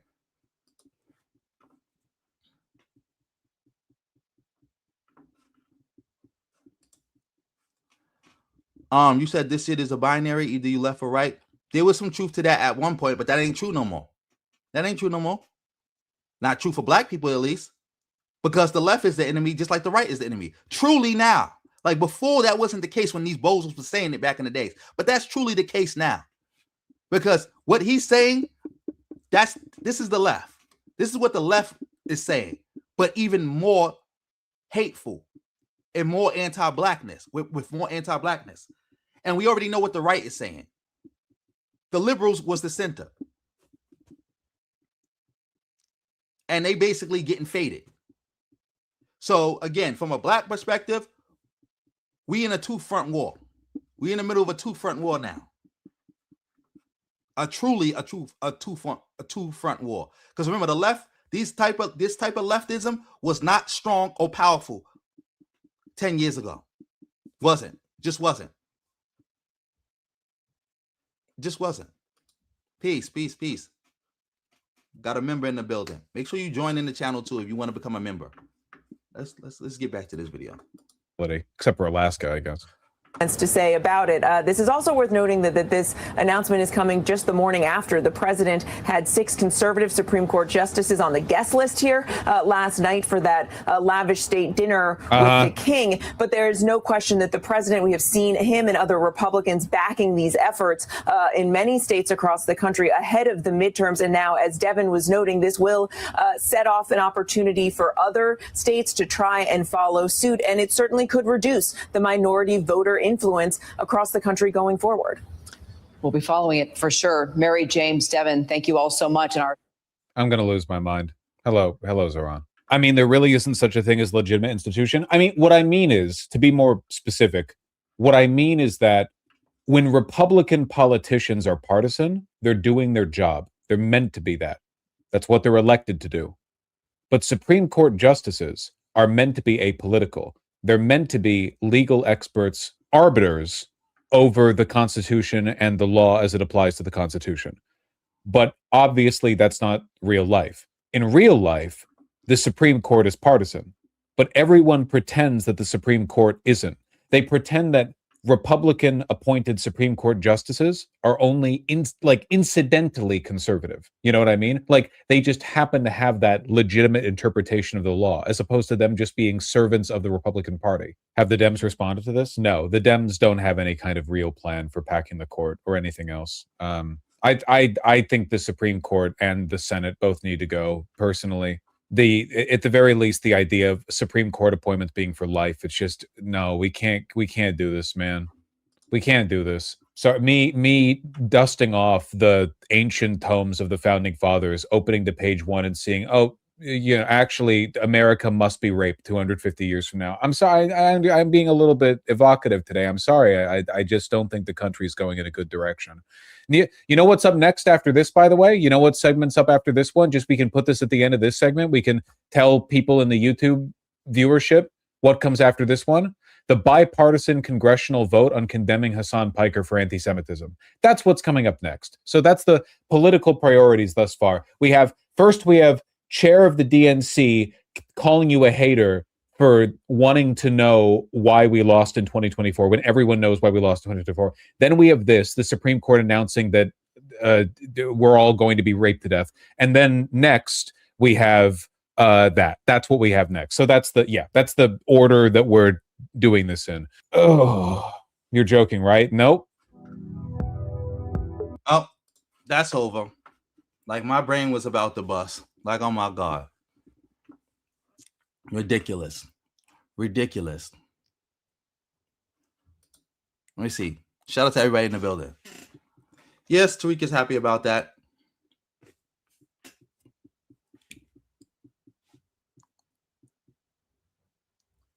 Exactly. They're going to say that too.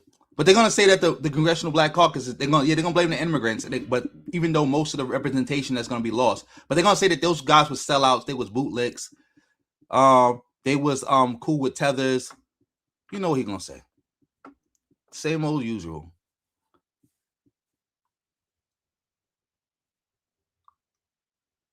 Of course, it was never about quote unquote illegals. It was never about them. They just started with them because they the easiest group, just like Nazi Germany. They started with the They started with disabled people. They started with people who didn't have the same political views as them. But what all that stuff they did ultimately opened the door for them to get their real target, which was the Jews. Yes, ninjas is celebrating their own Holocaust. They don't even know it. Oh yeah, I definitely remember that. We watched that. But yeah, we got to move on because it's getting late. Let me see. Yeah, it's getting late. And my head is hurting. Like that shit just bust my whole brain. Like, excuse me, y'all. Like that shit really hurt to see something like that. And again, that threw me for a loop, the part where he was talking about the Congressional Black Caucus like that. Because again, like I said, I didn't watch that video beforehand. I knew something like that was going to be said, but not that vicious and not that, malicious. I didn't expect that part from Vaush. Yeah, I kind of did, but not like that. Well, whatever. Let's get into this. This bozo Dennis is talking about Umar. I guess Umar did a new interview, but Umar is somehow back to being a Pan-Africanist and attacking FBA after his grift to FBA didn't work. But let's get into this. You all know who Dr. Umar Johnson is, right? I'm going to take the opportunity. I've had an opportunity to look at this video, and I'm going to take the opportunity to break down what he says. I'm going to let it play, and then I'm going to go back through it, and I'm going to break it down. I think it's important. He is one of the great minds of our time, and whether you disagree with him or not, he deserves a fair hearing. So we're going to listen to what he has to say, and then I'm going to present my response to it. Let's listen to Dr. Umar Johnson, and this is him appearing on a podcast, and he has some things to say about foundational Black Americans and the entire delineation movement. You all pay attention. And I'm not going to say anything because I told y'all, I'm not going to say anything. I'm going to let it play. Okay? Let's go. And this is why I have issues with groups like FBA and ADOS, because if y'all really got a problem with immigrants, shouldn't you be attacking the biggest immigrant groups? There are twice as many Chinese as there are Black immigrants. There are 5 times as many Latino as there are Black immigrants. You see this? There are 2 times as many East Indian immigrants as there are Black immigrants. So if your problem is immigrants and not just Black immigrants, where the smoke for the Chinese at? Because I ain't seen y'all yet. Because the same people screaming FBA and ADOS is giving their money to the Korean haircare shop. The same people screaming FBA and ADOS is eating at the white restaurants. The same people screaming FBA and ADOS is at the East Indian car dealership. So help me understand. African immigrants are your enemy, but every other immigrant is okay to take your money. That is a complete contradiction. Any Black person talking to me about a Black immigrant being a problem and you got a $500-600 weave on your head that you bought from a Korean hair care store, you are a political hypocrite. If you're going to have a problem with immigrants, have a problem with all of them, not just the ones that look like you. That's a fact. See, this is the thing with Umar. He says that's why he gets to stay around. Like that's all he. I mean, that's why people keep him around. Is because he's a very intelligent brother. He's very articulate. He has a lot of charisma. And he's also right. But he be contradicting himself. He be doing bozo stuff. He be getting washed up. Like, come on, man. But everything he said is a fact. Like I had to show people the other day when somebody was in the chat room trying to argue that FBA is just as anti-Latino as they are anti-Black immigrant, if not more. And I had to show them in no uncertain terms that is not the case. Like damn near 100% of the stuff that FBA talks about is either directly or indirectly about Black immigrants. It's just a fact. Just a fact. Anybody with 2 brain cells to rub together knows that.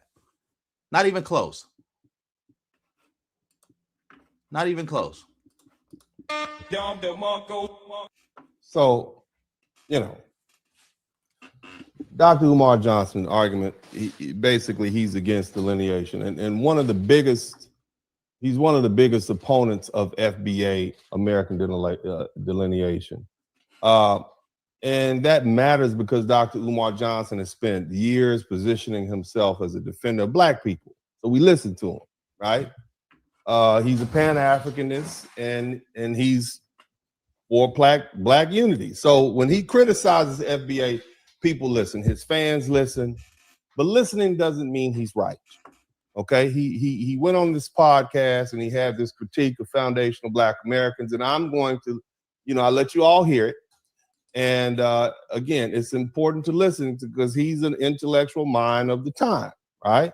And so you heard what he had to say. Now, here's the thing: at the core of his argument, okay, the problem, I should say, with his argument, the problem is he's pretending FBA's complaint, or he's saying this: we hate immigrants, and when the actual complaint is stop using Black American suffering history, civil rights victories, and political identity as an open. Oh, so that's the real issue. It's not y'all just complaining about immigrants and attacking Black immigrants. The real issue is all y'all was just trying to say, because again, you're not denying that what he said, that y'all spend majority of your time, basically all y'all time, attacking Black immigrants.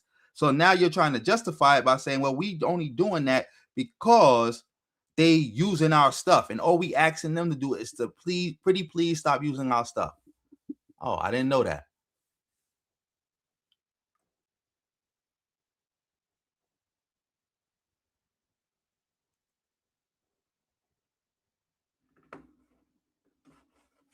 Oh man, yeah, that's crazy. An access resource for everybody else. Those aren't the same arguments. Also, his numbers are sloppy. Okay, Pew says that Black immigrant population was about 5.6 million in 2024, and that makes up about 11.4% of the U.S. Black population, and 11.2% of all U.S. immigrants. So migration policy, or should I say the Migration Policy Institute, says that the U.S. had about 50 million immigrants in 2024, with Mexico alone having about 11 million, and sub-Saharan Africa having about 2.5 million. So yes, Latino and Asian immigrant groups. So what is your point? Are you trying to make a factoid argument that, well, technically speaking, they're not literally 5 times bigger, or they're not double bigger. They're just like 1.7 times bigger. They're not double. So Umar got his numbers wrong. Like, shut the fuck up, bro. Like, come on now. Let's be serious. Yes, this was the dude that was on Kevin Samuel's wave, and he couldn't keep it going. So now he's grifting to FBA. Yes, this bozo is not even FBA because he got a Trinidadian father, I heard. Yes, Umar is a grifter. He's just running a different grift. And he tried to grift his way into FBA for a little hot minute, but that didn't work. So he's back doing what he do. Shout out to Naps in the building.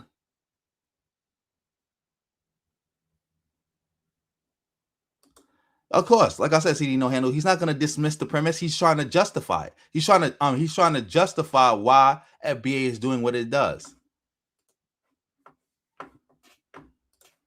Are numerically larger in many categories, but that doesn't answer the FBA argument.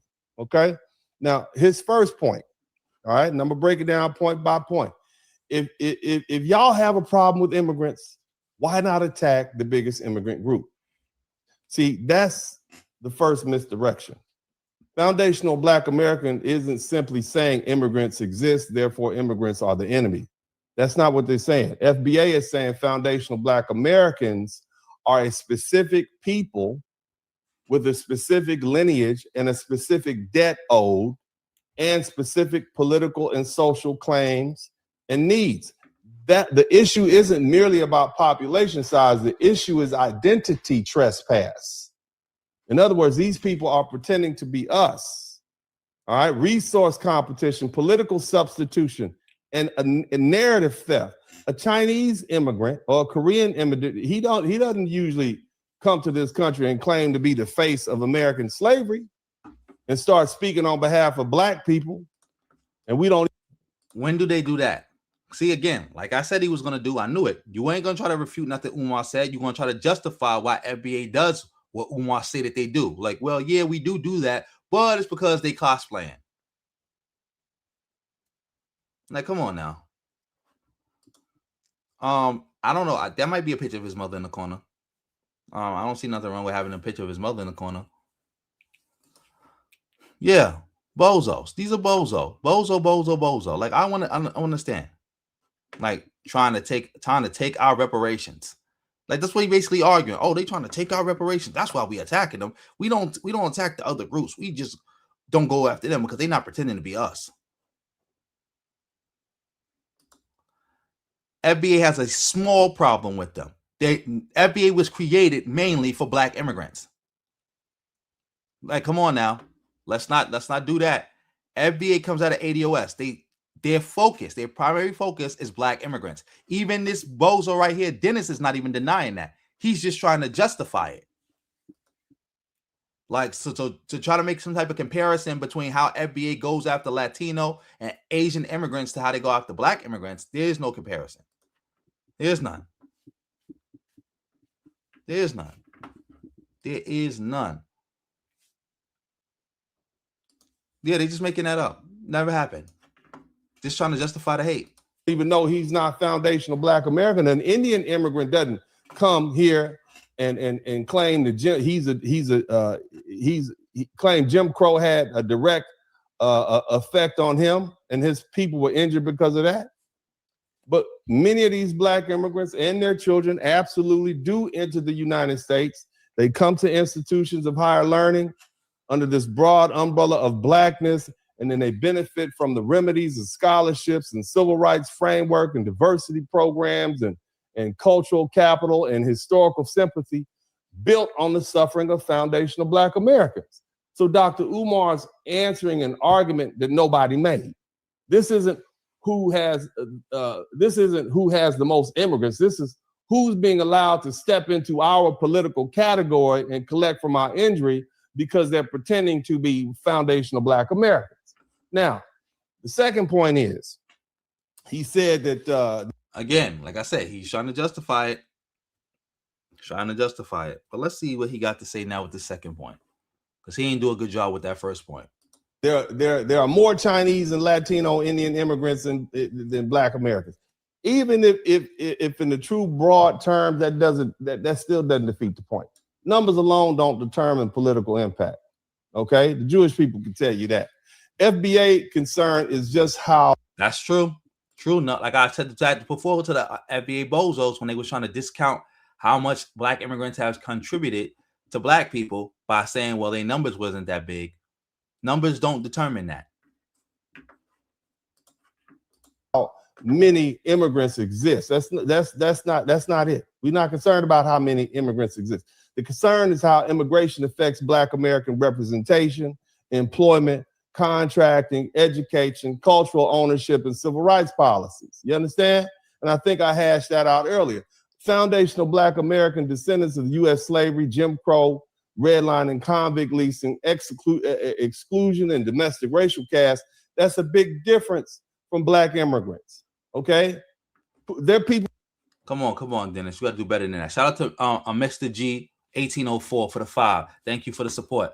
Whole lot of ones beat a whole lot of nuns. Yeah, family, keep supporting. Help me reach my goal. I'm still trying to fight this war. They attacking me like it ain't nobody's business. And I want to keep being able to bring you this content. So yeah, let's keep it going with this. Ain't no money in going after the Supreme Court. And again, a lot of these dudes, I do believe, are Republicans. And a lot of these dudes do have white nationalist handlers. So they ain't going to do that. And even if they go after it now, it don't mean anything. You already gave them the power.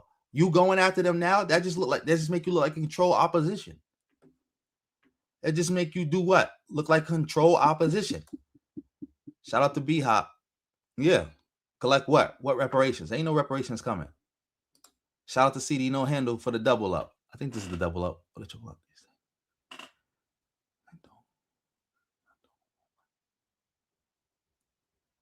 Exactly. Cap. Somebody's stealing from them. Cap. Like, come on now. Come on. Nobody ain't stealing from no dudes who anti-college, anti-vote.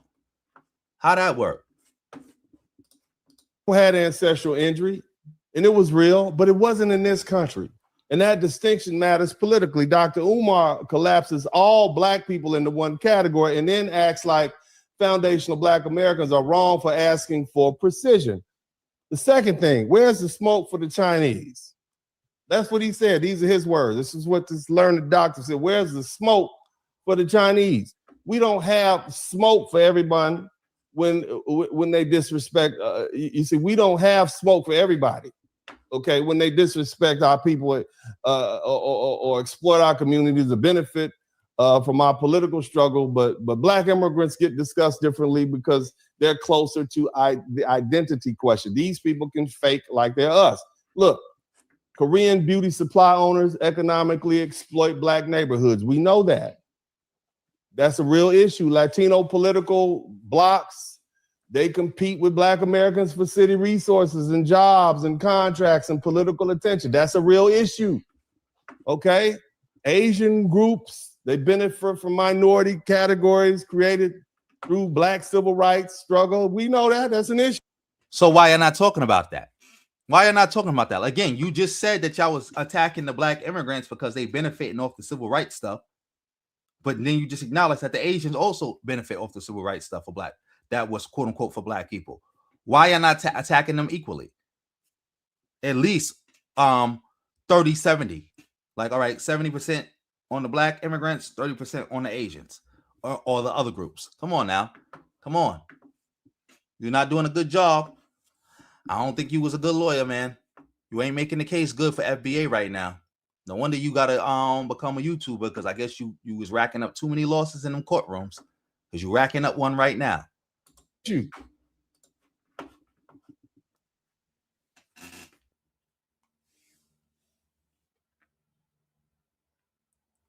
Wait, what time out? What happened? Did the video stop?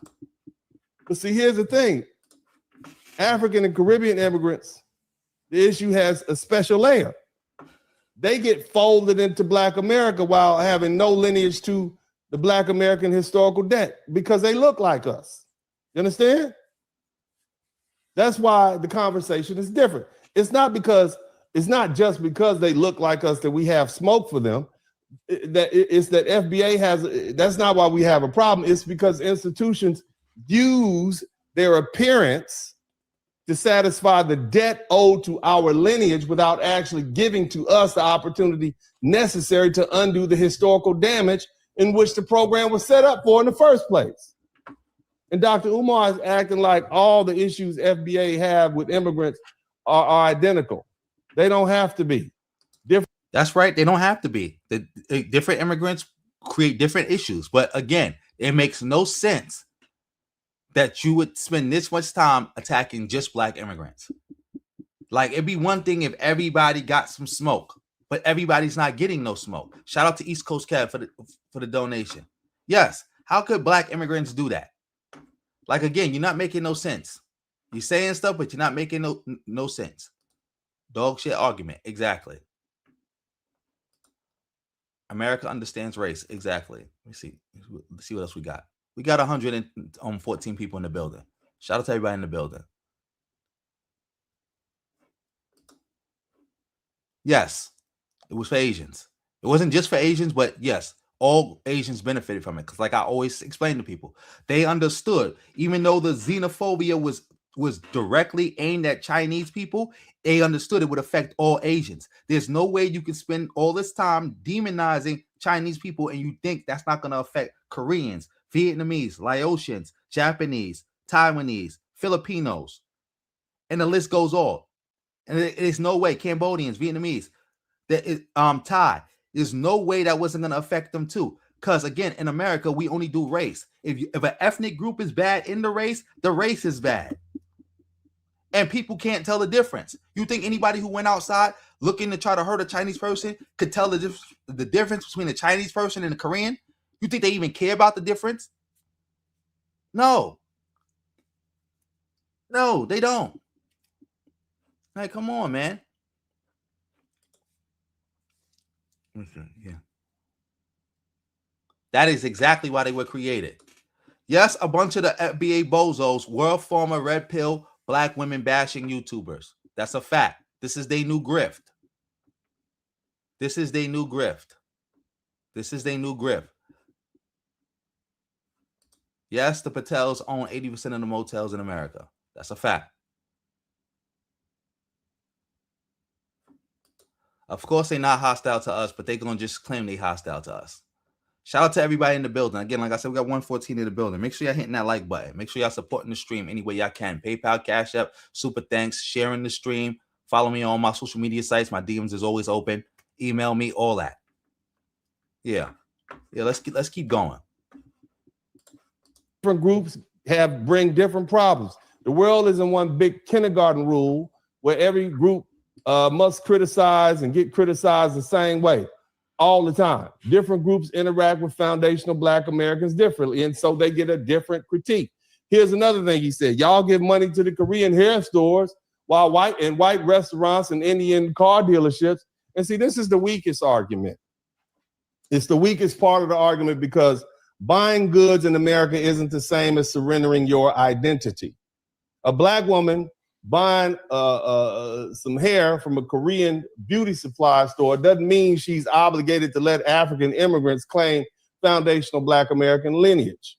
Eating a cheeseburger at Burger King, a white-owned restaurant, doesn't mean you lose the right to advocate for reparations. Buying a car from an Indian dealership doesn't mean you can't demand civil rights benefits based on your lineage. That's not hypocrisy. That's living in an economy where Black Americans often don't control the supply chains because we're historically locked out of capital lending, land ownership, and manufacturing and business development. You can't use the fact that Black people are forced to participate in an economy they don't control as proof that we don't have the right to defend our political interests. That's not an argument. Yes, that's not an argument, but that's an argument for why you should be focused more on those other groups than you should be focused on Black immigrants. Because if you live in an environment where you're being exploited by every other group, why shouldn't you focus on those groups exploiting you? That's what Umar was trying to say. Why y'all got all this smoke for Black immigrants who look like you, who have done nothing to you, while ignoring all these other groups who are bigger than Black immigrants and have done all these bad things to you? Why y'all ignoring them? Why y'all not giving them no smoke? That's his whole argument. That's his whole argument. Yes, he a two-bit ambulance chaser. Yep. It wasn't just for Asians, but when I was saying that, I was saying like about how Asians understood they had to come together to get something like that done. They couldn't just be like, well, that's the Chinese. I ain't got nothing to do with me. I'm not Chinese. Yeah. What about that guy? Who cares? They don't care. What about the white people pretending to be Black and getting scholarships for Black people? What about them? He was a rapper? Dennis was a rapper? Oh, man, that's crazy. Shout out to East Coast Kev. Yes, as far as I know, he's Trinidadian. Why he keep saying this? Like, why? Again, but FBA is a grift. He's a grifter, so might as well get in on it. Argument, that's guilt tripping. That's like telling the Native American they can't argue for tribal sovereignty because they bought groceries from Walmart. You wouldn't tell a Jewish person they can't defend Jewish identity because they drive a German car, a BMW or Mercedes-Benz. That would be absurd. They would laugh you out of that room. Dr. Umar is purposely confusing consumer behavior with political self-determination. I know he knows better. And those aren't the same thing. You see? Now, the last point, the man says African immigrants he basically said African immigrants are our enemy, but every other immigrant is okay to take our money. That's what he said. Okay, and soon that we treat them. That's a straw man argument. We're not saying that Africans are our enemy.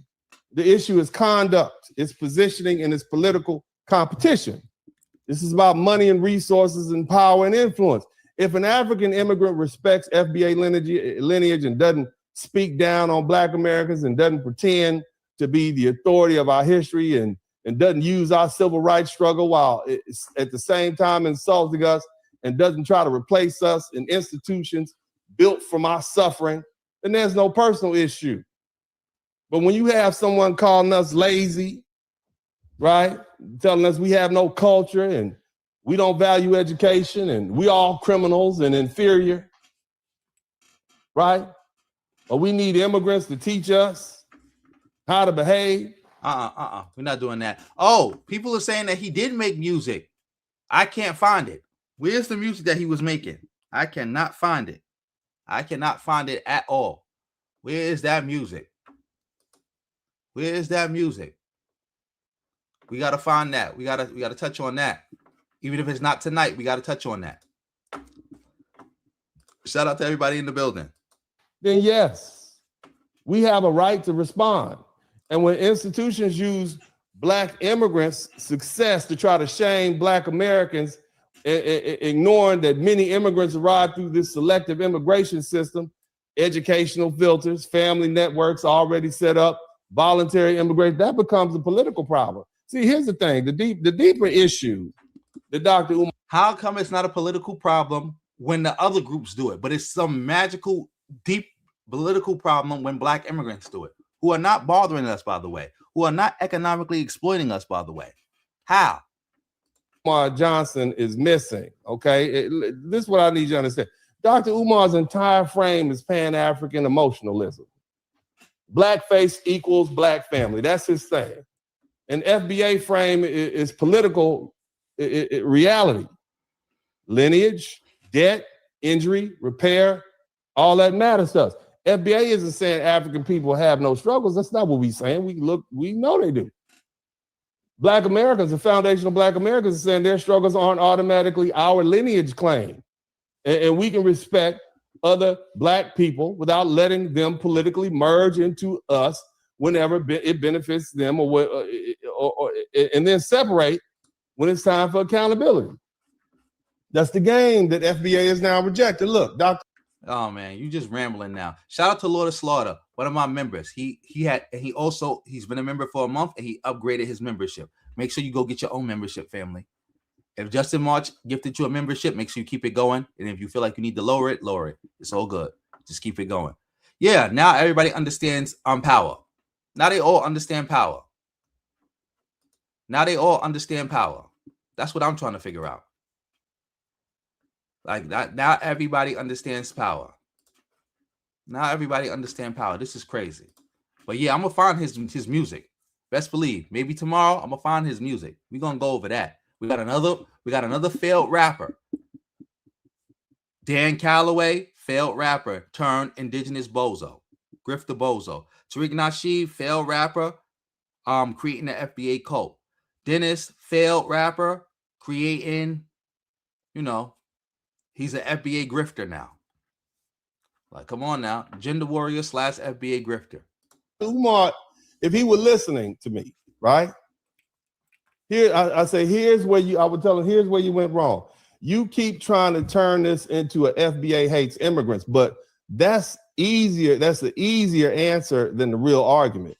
See, the real argument isn't that every immigrant is our enemy. The real argument is that foundational Black Americans are a distinct ethnic group in this country with a distinct historical injury, and we have the right to protect our name, our lineage, and our political category, and our reparations claim. You asking where's the smoke for the Chinese, that doesn't answer anything. Chinese people aren't usually walking around America faking like they're descendants of the American slave system. Indian immigrants aren't. Well, according to you, they are exploiting Black people, and they are making use of Black people's civil rights, whatever you call them, like civil rights, programs or whatever. They are doing that. Again, that sounds to me that you should be more focused on them than you are other Black immigrants. But I'm gonna let you finish up because again, it sounds like you're rambling. You're saying the same thing over and over and over again to like just stretch out the video. You already made your points and they were bad points. Hello? Claiming Jim Crow as their distinct heritage. Latinos aren't pretending to be in the Black category. Trying to use to redefine Black success and Black struggle. They're not out here trying to speak on behalf of us. Faking like they're Black American. But see, Black Americans are placed under our category. They receive benefits under our category. They speak for us. from positions, media positions, and politics under our category. They insult us as if they're one of us, while standing on the civil rights floor our ancestors built. And this Korean hair store argument is weak. You understand me? Caribbean people also participated in the civil rights movement. They were like some of the biggest leaders in the civil rights movement. Like what part of it don't you understand? Like that's their rights too. Like Constance Baker Motley, Shirley Chisholm, Kwame Ture. Who else? Harry Belafonte, CC Tyson, Cindy Portier. Who else? That's just to name a few. We got more names. It escaped me at the moment. But again, that's the funny thing. How many quote unquote Asians participated in the civil rights movement? But as you just said, they make use of the civil rights, all the gains from the civil rights movement. You ain't got no problem with that. But Black immigrants actually did participate in the civil rights movement themselves. But you got a problem with them benefiting from the gains. You got a problem with them speaking for Black people, even though they always spoke for Black people. Marcus Garvey is the biggest Black leader in American history. Nobody had a bigger private organization than Marcus Garvey. Like, what are you saying? Farrakhan did the Million Man March. When has anybody ever got 1 million people to show up to see him? 1 million Black people, by the way. Matter of fact, not even 1 million Black people. 1 million Black men. The only other person who had 1 million Black people, 1 million people to come see them is Obama. And Obama just had 1 million people to see him in general. Also, somebody I would call a quote unquote Kenyan, a quote unquote Black immigrant. But we're gonna keep it going. Oh, shout out to I can't say your name, person who sent me this 10. I'm gonna keep it going though. AO. I'm gonna find out how to say this name. I'm gonna look it up after the stream, so I'll give you your proper shout out. Thank you so much. A whole lot of ones beat a whole lot of nuns. You put me closer to reaching my goal. Yeah, we about four donations away from the goal. Thank you so much. It is much appreciated. Much appreciated. Thank you again for that 10. Yes, they do stink. They definitely had something bad to say about Malcolm X. That's why, again, you should have heard these bozos on Clubhouse. They used to, before they got to Twitter, they was on Clubhouse. They used to talk about Malcolm X like a dog. Like a dog. And it's like y'all was all just singing his praises not too long ago. Now that this FBA grifting coming along, now he ain't nobody. Like, come on now.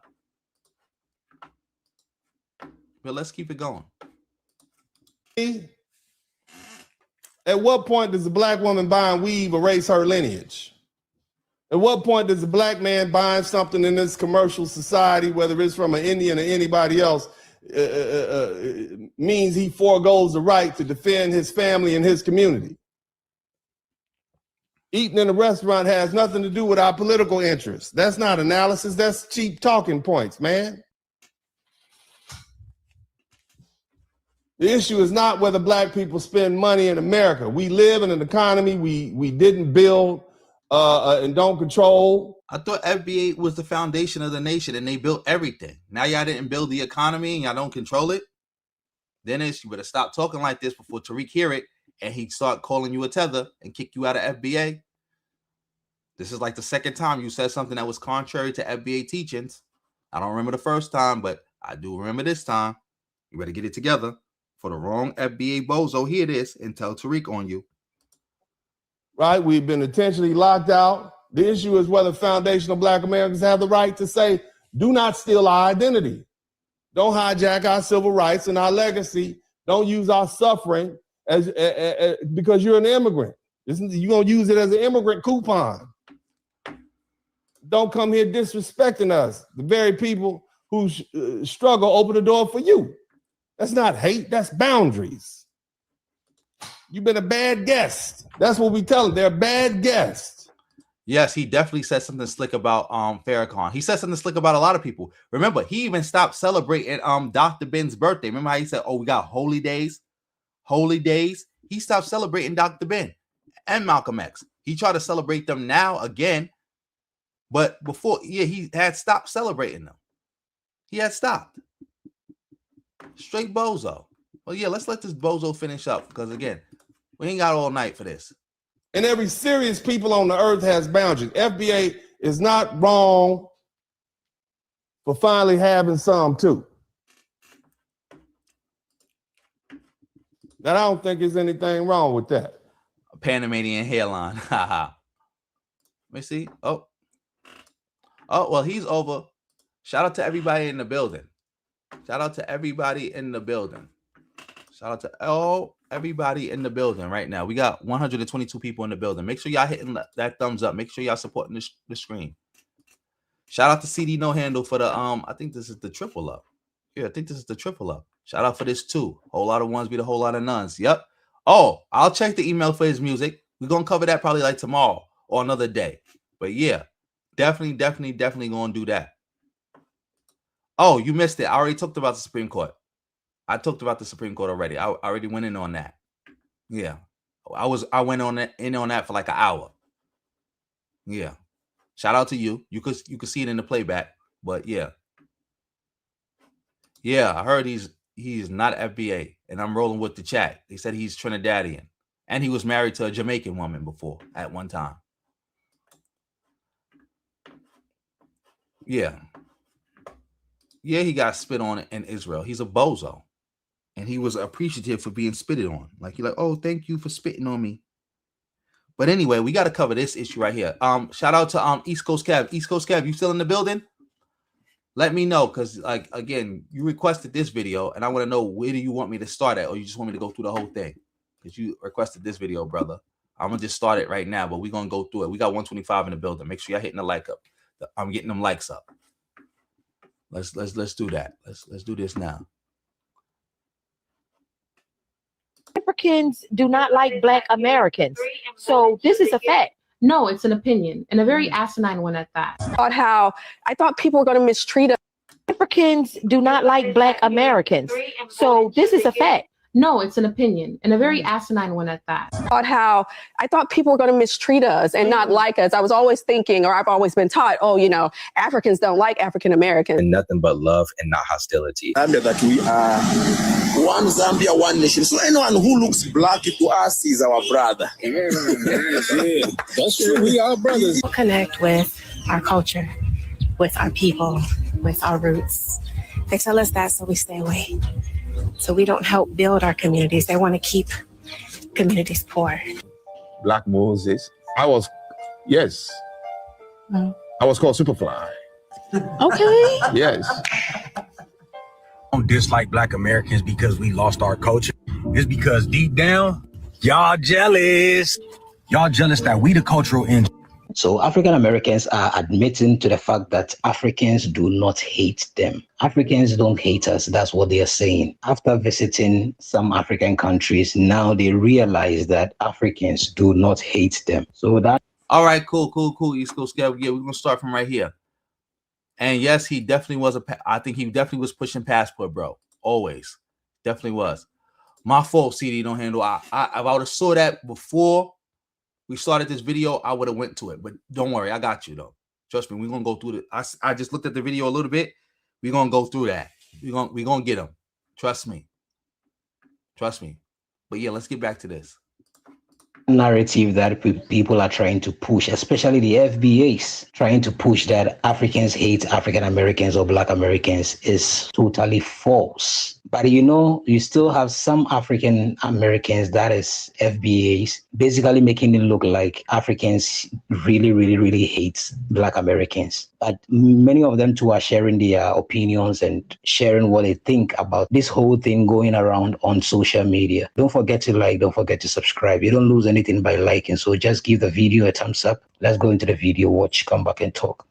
So I've been in Ghana for the past week. This is my second visit. And surprisingly, this is what I've learned. Africans do not hate us. Africans don't hate us at all. As a matter of fact, that is what the media tells us. So we don't come here. So we don't connect with our culture, with our people, with our roots. They tell us that, so we stay away. So we don't help build our communities. They want to keep communities poor. and they show us the worst parts of Africa, so we're not interested in coming. But it's all a lie. I have not been mistreated at all since I've been here. I've actually been shown a lot of love. A lot of love. They love to see us coming back. Is there jealousy? Do you get side eyes from people? Yeah, of course. That's anywhere you go. That's everywhere. If you've been wanting to come back home, come back home. I have the most peace, and I definitely don't spend a lot of money when I'm here. But come back home. Stop letting the white folks lie to y'all and tell y'all that Africa is poor. So we got this person in here. Stay safe, 12. What did you say about we not talking away people's experience? Whose experience? Because like I said, 99% of the FBA bozos don't know any black immigrants. They don't live around them. They never talk to them, nothing. They just going off something that they heard off the internet. Just like we talked about the Akata word before. 99% of them never even knew the word existed before the internet. And I would say 99.7 of them never heard nobody say that word in the real life. We still trying to figure that out. I'm still trying to figure that out. Like what personal experience? We inquiring minds want to know what personal experience is being is people like going against. We need to know that. We need to know that. We need to know that. Shout out to President Jafar in the building. Yeah, like we need to know that. Inquiring minds want to know. was America. America's poor too. America's poor too. But you know what? You make the best out of wherever you are. Ghana is a beautiful place. Don't let anybody just stop believing what other people tell you and just come experience for yourself. It's a beautiful community. Come on. Just come. Right now, I'm on the roadside. Going to get some fruit. You know how much I'll spend? No more than $7. So I'm back from Ghana, and the differences between our two countries and the danger that our country is in could not be more apparent. And this idea that Africans don't like Black Americans or don't see us as a part of them, Ghana just sinks that shit like the Titanic. They're so open to us. They call us brother. They literally say, welcome home. When I went to Elmina, the fact that I'm Black American got me so much compassion. They family, y'all. And I went all over Ghana. This wasn't just me being in one city coming to a conclusion. I went from Accra to Cape Coast to Elmina to Tamale up north to the city of Wa to Mole and back. When I tell you that there is no equivalent of the kind of political, combative, vitriolic dialogue that we're having in this country, it's just absent. I didn't realize how much I think about perhaps being involved in an active shooting until I went to a place where that was literally not a possibility. You see, most Americans don't know about the Global Peace Index. It is this database that tracks how violent and prone to crime a country is and how safe you actually are. And out of 163 countries, America ranks 132nd. What's Ghana rank? 55. Those are just numbers. But you don't really understand the difference between 132nd to 55th until you really do a vibe check. I mean, the only 3 African countries that rank above Ghana are Mauritius, Madagascar, and Botswana. And the only Western country that ranks below America is Israel. And every country that is an active war zone is pretty close to where we are. Like going there, there's no question that America's more advanced technologically when it comes to like how often your internet works and the sanitation of the water and how often they pick up trash and how well the roads are like paved, right? But Ghana is more advanced socially. There are pockets of different languages, different religions that in the American context, you would think would be at war. No, sir. People are getting along. There is harmony. And because of that harmony, there is safety. The social cohesion in Ghana compared to America. Wait, we're gonna stop the brother for a minute. You said that was your personal experience, State, that you somehow went to somebody's house and they king and parents disrespected you. That's your personal experience. That's what you're saying. And I'm not going to say it wasn't or it was. I'm going to say this. How does this personal experience justify joining a hate cult? It doesn't, because I'm pretty sure you would have had some bad personal experiences with white people. Did you join an anti-white hate cult? I'm pretty sure you had a lot of bad experience with Latinos. Did you join an anti-Latino hate cult? I'm pretty sure you had a lot of bad experiences with Arabs, Indians, and every other group. Did you join their hate cults? Did you join a hate cult to go against them because of that one personal experience? Did you do it? I'm pretty sure you didn't. Shout out to everybody still in the building. Also, family, make sure y'all hitting that pin link. If you before you leave the channel, like say you're gonna go get off the video or the video ends, hit this link and subscribe to this channel. This is my second channel. I need to help build this channel up because again, I'm under attack. Everybody's attacking everybody. You see Tariq is using ism right now, right? Because I think his main channel got demonetized or he can't upload to it right now because it got hit with a couple of strikes. I'm getting hit with strikes. So please make sure you subscribe to that second channel just in case this channel goes down. You can still find me over there. And I'm about to start posting over there too a lot. So go over there so you don't miss nothing. But yeah, let's get back to this.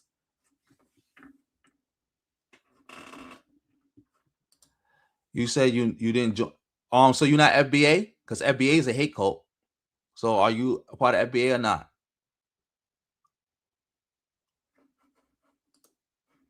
All right, so let's get back to this. America is off the charts. The value-added interactions, the positivity, like you can smile at anybody, they'll smile back. Like you can ask anybody for help, they'll try to give it if they speak the language. Just the way in which you could feel the friendly vibe, the way in which people are like holding hands, even men, heterosexual, sexuality is not in question. It's literally about the bonds between folks. They're killing this part of the exam. We are failing so miserably. And don't make any mistakes. There are parts of Africa that are experiencing poverty to a level that would shock your Western sensibilities. So then the next question is, so how are they surviving? Nobody starving, ain't no ribs showing. The land of Africa itself provides. I mean, literally, people be in the villages. There's always some goats. You know who's cooking the jollof rice. You know where the chickens is at. There's always eggs. There's always fruit. There's always, I'm talking about fruits that you don't even see here. Like when they selling them by, like you don't even know what they are. When you go down to the south in Cape Coast, the ocean provides. They're selling things that you would never think to eat, and they're selling things that you would love to eat. There's always something to sustain yourself on in land that just sprouts this rich food like the land of Africa. I'm going to say this again. If you love infrastructure, Ghana's a fixer-upper in some places. There are ways that we need to invest in like water sanitation and pipes and like, you know what I'm saying, roads and like picking up trash, right? But those problems are getting solved actively. Ghana is a land that's on its way up. America, yeah. But you got to adjust your lens of how you look at Africa. Yes, Henry, I'm on TikTok. I haven't posted anything to TikTok, but I do have a TikTok channel. It's in the description box below. So if you want to follow me on TikTok, send me a message on TikTok. You can do that there. Again, all my links in the description box below. PayPal, Cash App, Instagram, Twitter, Facebook, all that. You can just hit me up there. I'll see if I can get your message because sometimes I don't be getting some messages for some reason. I don't be getting notifications, but I try to check those sites periodically to see if somebody sent me something or not. Yeah. I don't know who did it, but somebody did it because Tariq just made another channel called like Tightening with Tariq, and now he's always over there posting on ism. Somebody hit his channel. He ain't doing that for no reason. Somebody did.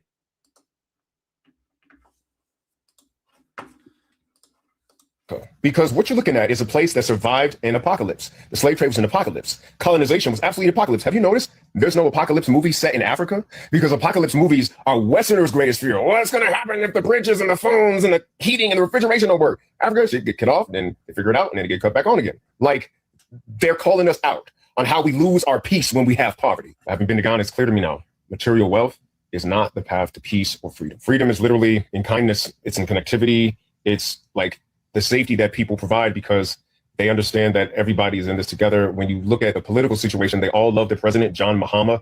I haven't heard one bad thing about him. They say he's facing challenges, but generally, Ghanaians believe in their president. Things are different here. But if you think that freedom is brandishing a gun and arming yourself against your neighbors and living like a billionaire and having all your money going right, it shows that we are so gravely on the wrong path. Ghana makes you want to get to know your neighbor, makes you want to smile at people, makes you want to figure out how to like be food secure without the government. You know, it makes you want to return to the kindergarten values of decency because in aggregate, there's so much freer than we are. And Theo E.J. Wilson. You guys went to Ghana. Yeah, y'all went to Ghana together. Oh yeah. Let's see.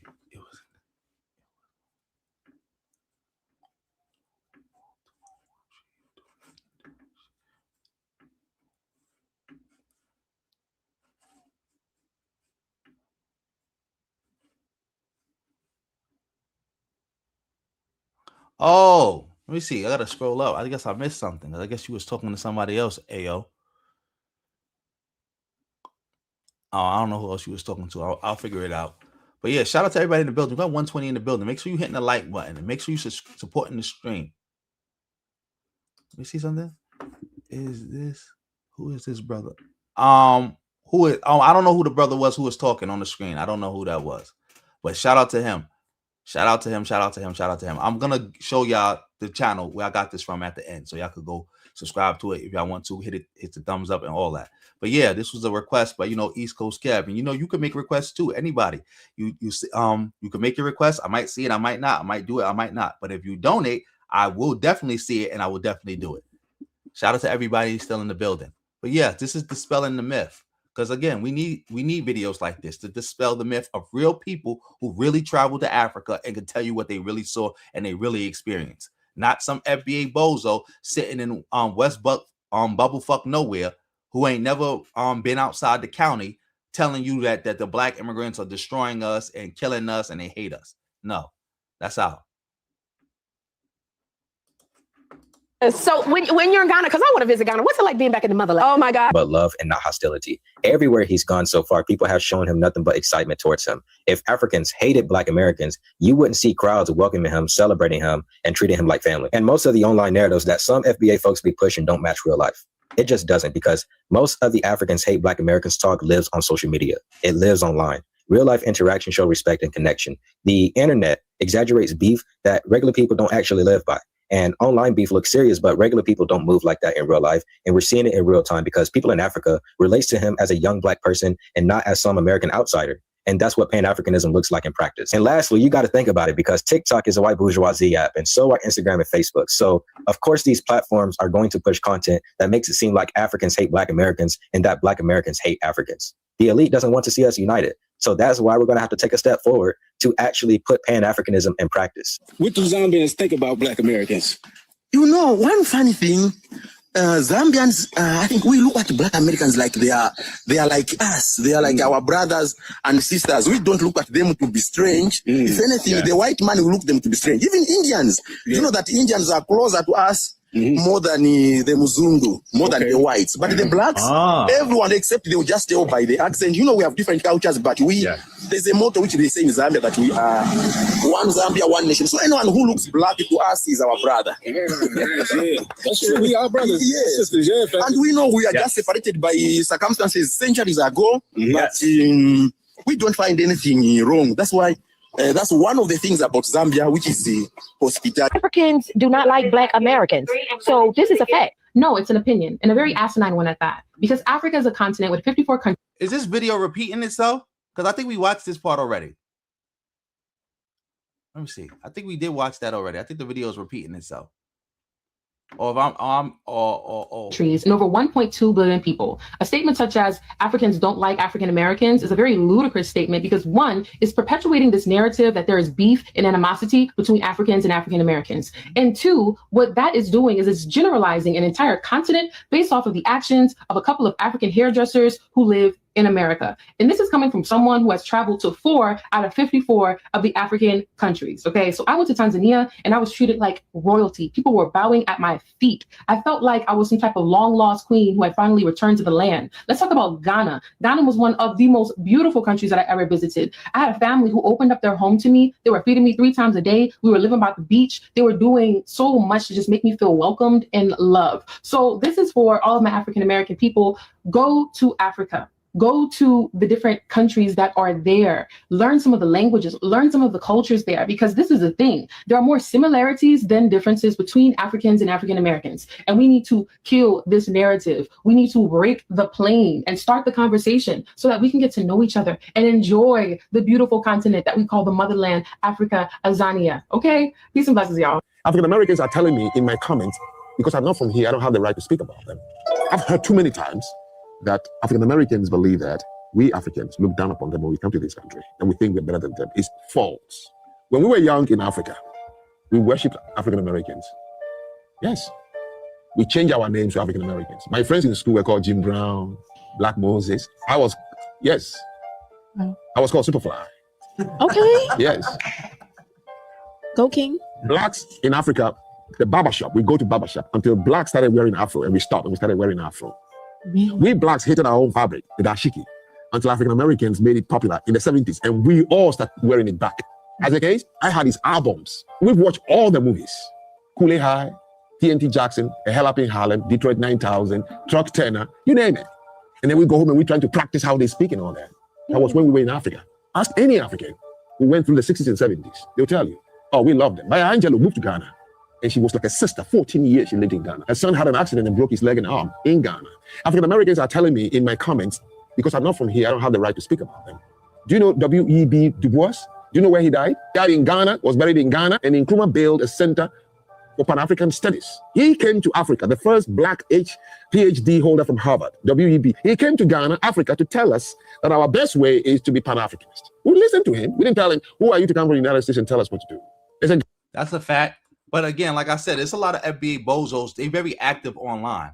Just active online. Just nothing but being online active. Because it's like, yes, first of all, how are we going to tell somebody they can't tell us who are they to come speak and tell us something?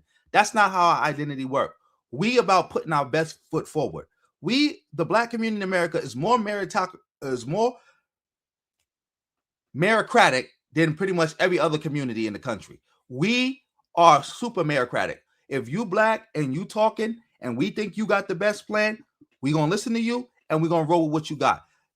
Does it always work out? No. But at the end of the day, we believe that, hey, you got the hot hand, we're going to follow you.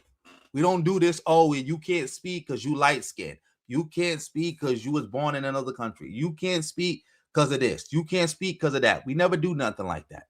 Like, again, that's why the FBA bozos do not represent the community. They so off. They so off. Shout out to everybody in the building. We got like 15 minutes left on the goal, and we almost there. Let's make it happen. Guy called Kwame Ture. He was formerly called Stokely Carmichael. He's the one who came up with Black Power, Black Power. Do you know where he is right now? In Guinea, in Africa, with pistols on his hip. When you go into my comments, African Americans are saying, I don't know anything about them. Hear me. Know you, the African Americans, more than you know yourself. Why? Because I am coming from the place where they brought you from. So when I got here and I looked at you, I see too much of us in you, and that's why we stay away from you. Africans see African Americans as Africans. You're going to have people that say, oh, Africans don't see African Americans as Africans. They see us as foreigners. I've been to the African continent. I've lived on the African continent. I studied at the University of Johannesburg for an exchange program. One of the questions I was constantly asked was, where are you from? I'd say the United States. They would ask me, where are you really from? They're implying an African country. Because as a Black American, when you are on the African continent, Africans don't know you're from the States until you start speaking. They assume you're just another African. So I would have to say a region in Africa because I'm not sure, because of the slave trade. But because we as African Americans, as well as Afro-Caribbeans and those in the diaspora are Black, we blend in. This is why I don't like this whole African versus African Americans versus Afro-Caribbean. Y'all acting like if we dropped y'all in Nigeria, if we dropped y'all in Haiti, if we dropped y'all in the Bahamas, that they gonna know you from the States. Yeah, when you start talking, they're gonna know, okay, he has an accent, where is he from? But until that point, it's as you just another African person walking around in the society. Just like you got this debate between African-American culture, Afro-Caribbean culture, and African. Like we don't exchange from one another. Like you a Black American ain't African, but you eating yams and okra all the time. You an African who said we ain't got no connection with African Americans, but you listening to hip hop and Afrobeat. You say you ain't Afro-Caribbean, but some of your ancestors come from the Barbados and Haiti, Jamaica, and the Bahamas. Well, Jabari, we weren't born there. We aren't from there. They're gonna know we're different. Yeah, just like a Black person from Mississippi is different from a Black person in Ohio. A Black person from the Bronx is different from a Black person who's from LA. A Black person from Enugu is different from a Black person in Kano. A Black person from Johannesburg is different from a Black person from Cape Town. Quit the unnecessary divisions. Africans see African Americans as well as other members of the diaspora as Africans. That don't mean it's kumbaya. It means we are part of the African family, whether or not you live on the continent or abroad. I will go even further and say African American, along with Afro-Caribbean and Afro-Latino culture, all are part of African culture. They are all a part of African culture. There's no way to separate it. It comes from Africa. There's no way to separate it. Shout out to my first moderator, Justin March, for the $2. Whole lot of ones beat a whole lot of nuns, family. So we only 2 away from the goal. We only need 2 more, and then we hit our goal. Let me see what this person has to say. Yeah, facts. Everything he's saying is all facts. All he's saying is all facts. Exactly. They don't kill you if you ain't doing nothing. He was making the progress. Let me see what this person got to say.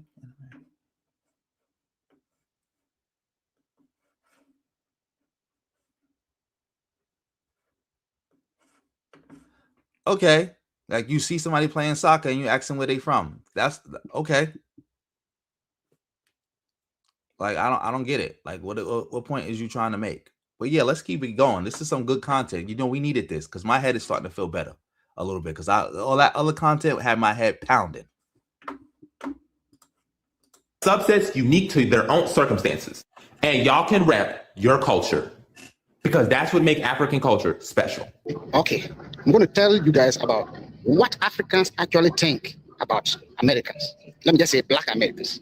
What we actually think or how we think about Black people in America. I want to let you guys know for the first time. There's a message going around saying that Africans hate Black Americans.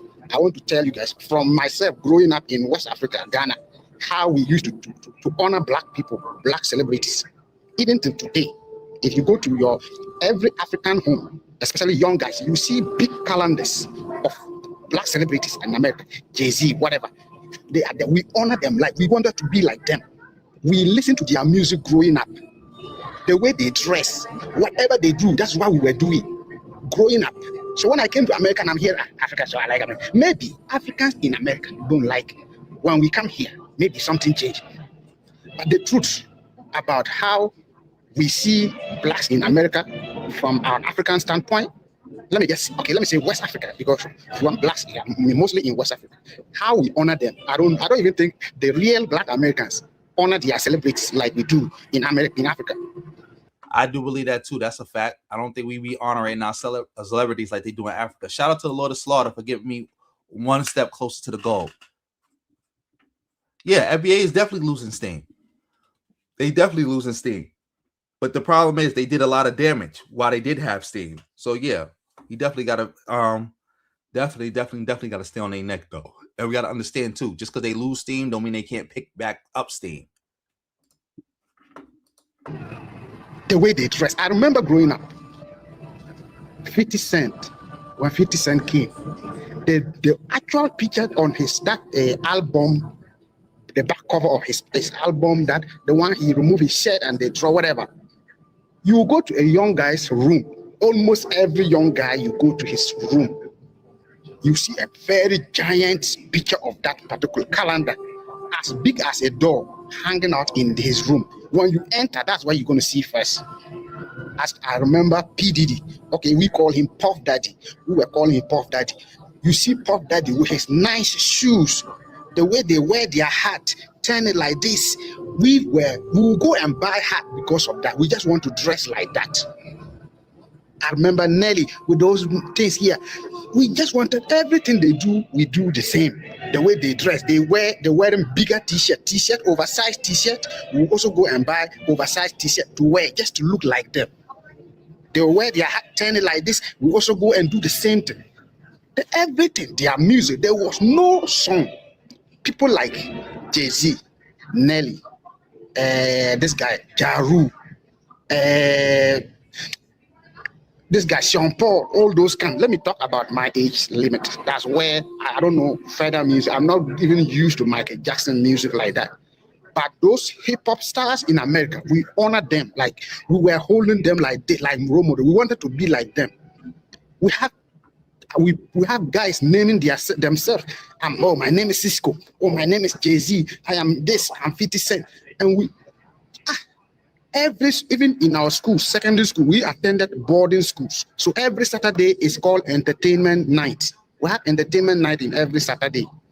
Every Saturday, if they are playing 100 songs, 80 something are going to be American hip hop music. So we knew them word to word.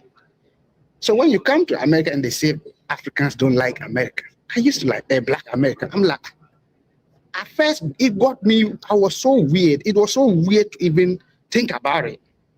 Where are they getting this from? And sometimes we just cannot talk. We cannot generalize the whole Africa because every part of Africa has different mentality.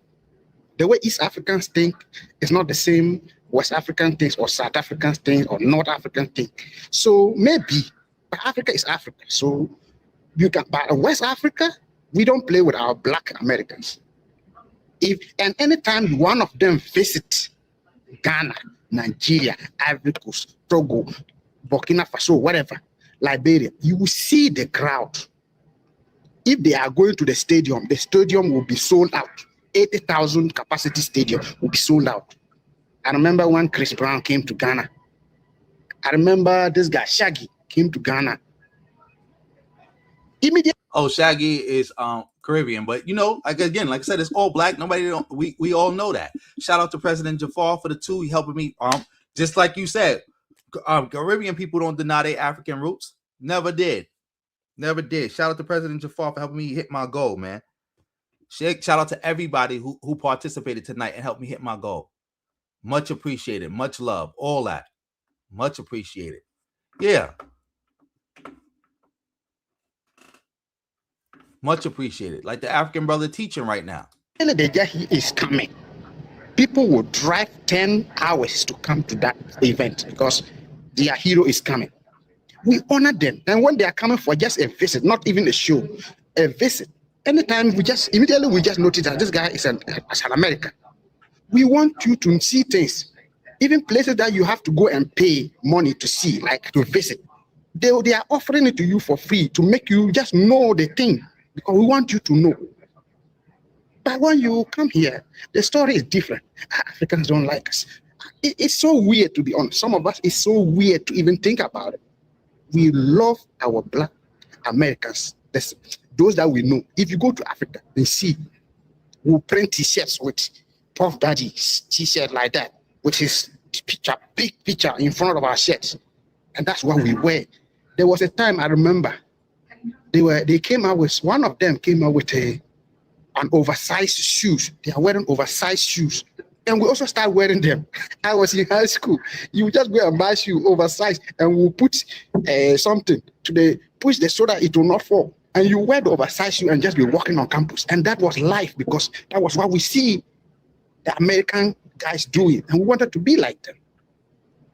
I remember Cisco, when Cisco blew his head. Yeah, you're right. Shout out to the African brother, but yeah, he being repetitive. But yeah, let me see what the other bro got to say. Let's fast forward a little bit. To Nigeria. So culturally, you're very Nigerian. You can tell, you're constantly referencing it. You do the accent sometimes. Yeah. These days, you have this interesting kind of thing happening between what they call foundational FBA. Black Americans. Mm-hmm. Oh, shout out to Josh Sticks. He been a member for 5 months. Shout out to bro. He be hitting me on Twitter. He be sending me stuff. Shout out to him. Shout out. He was one of my first members, and not only my first member, he was my first, what's now a level 5 member, which is the highest level. So shout out to bro. He in the building. Versus Black immigrants. Okay. There's even terms like tethers. Have you heard that before? No, we do. A tether, I actually looked it up, so I say it correctly, is a term used by foundational Black Americans to describe African or Caribbean immigrants who moved to America for economic. Oh, I can't play this because there's too much of this. But this is not Orlando Brown. It's not Orlando Brown. I forgot bro name. It starts with an R. He be playing power. He also do music. He do Afro beats. Yes, this is not what you call it. But yeah, I can't play this. This is Vlad. He'll basically copyright my whole thing. Let's fast forward to the system. Of African DNA. And because my ancestry came back sitting at an 86.4% African ancestry, I am an African. I am not a Black American, so I would be considered an African American. So there has been a clear separation within the community, and I'm here to let you. Oh yeah, Cisco. As far as I know, he was born in Jamaica. But this is the thing. What I be saying also about being Black American. Nobody knows who is who, because it's just a racial identity. Nobody knows who is who. especially when people from outside the country is on the outside looking in. Because when people be like, oh, look at all these great things that Black Americans is doing. And it's like, yes, it is great things we are doing because we are it's a racial group. It's not an ethnic group. Because again, a lot of people on the outside looking in, anytime they see somebody Black from America doing something, they just automatically, you know, they going to think descendants of enslaved Africans in the United States. But everybody here who's doing something great is not that. But it looks like that because, again, we are one group. We the most Pan-Africanists. Like, this is when people say, how can Pan-Africanism work? You just don't look no further than America, especially New York City. Like that's how it worked. Oh, shout out to Josh Sticks. He put a 199.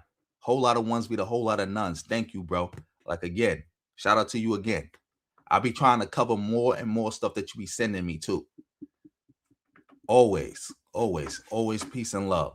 And like this lady said, she 80s, what'd she say, 87% African, her DNA test said. So she African? Hey, right. Nobody can tell you not African if you got the blood. I know. If you have West African ancestry, you are not a Black American, okay? The Black Americans were already here, okay? They are the owners. They are the inhabitants of the... Oh, and I don't definitely know what she's talking about now because she said the Black Americans was already here. You got African DNA. Oh, I don't know what she's talking about. This might be some FBA nonsense. Land. They have already been here.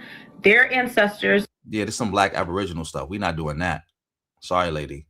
We're not doing Black Aboriginal talk. This is a positive video. I'm sure there may be some hesitation. Oh, I don't want to go there. They may not like us. They may think we're fake, yada, yada, yada. Can you talk about what kind of greeting they can expect to receive when they plug into African communities? Love. Yeah. Love. It's all love. What? When you go, like, man, when you go to a, let me try to paint the picture for you. You get there. First of all, success is important. Education is important. So we cherish that. Yeah. Right? Challenge to strive hard and be the best you can be. All families. You come in, you have a good time, try the different foods. They'll ask you, what do you do? What school you go to? That's the first, what school you going to? You know, you're telling me a school you go to. Yeah. Right? And then you interact, the music. I mean, it's all love. Yeah. It's just like a party here in the States. Yeah. We party too. Yeah. Africans sure got a lot to say about American blacks. Bet.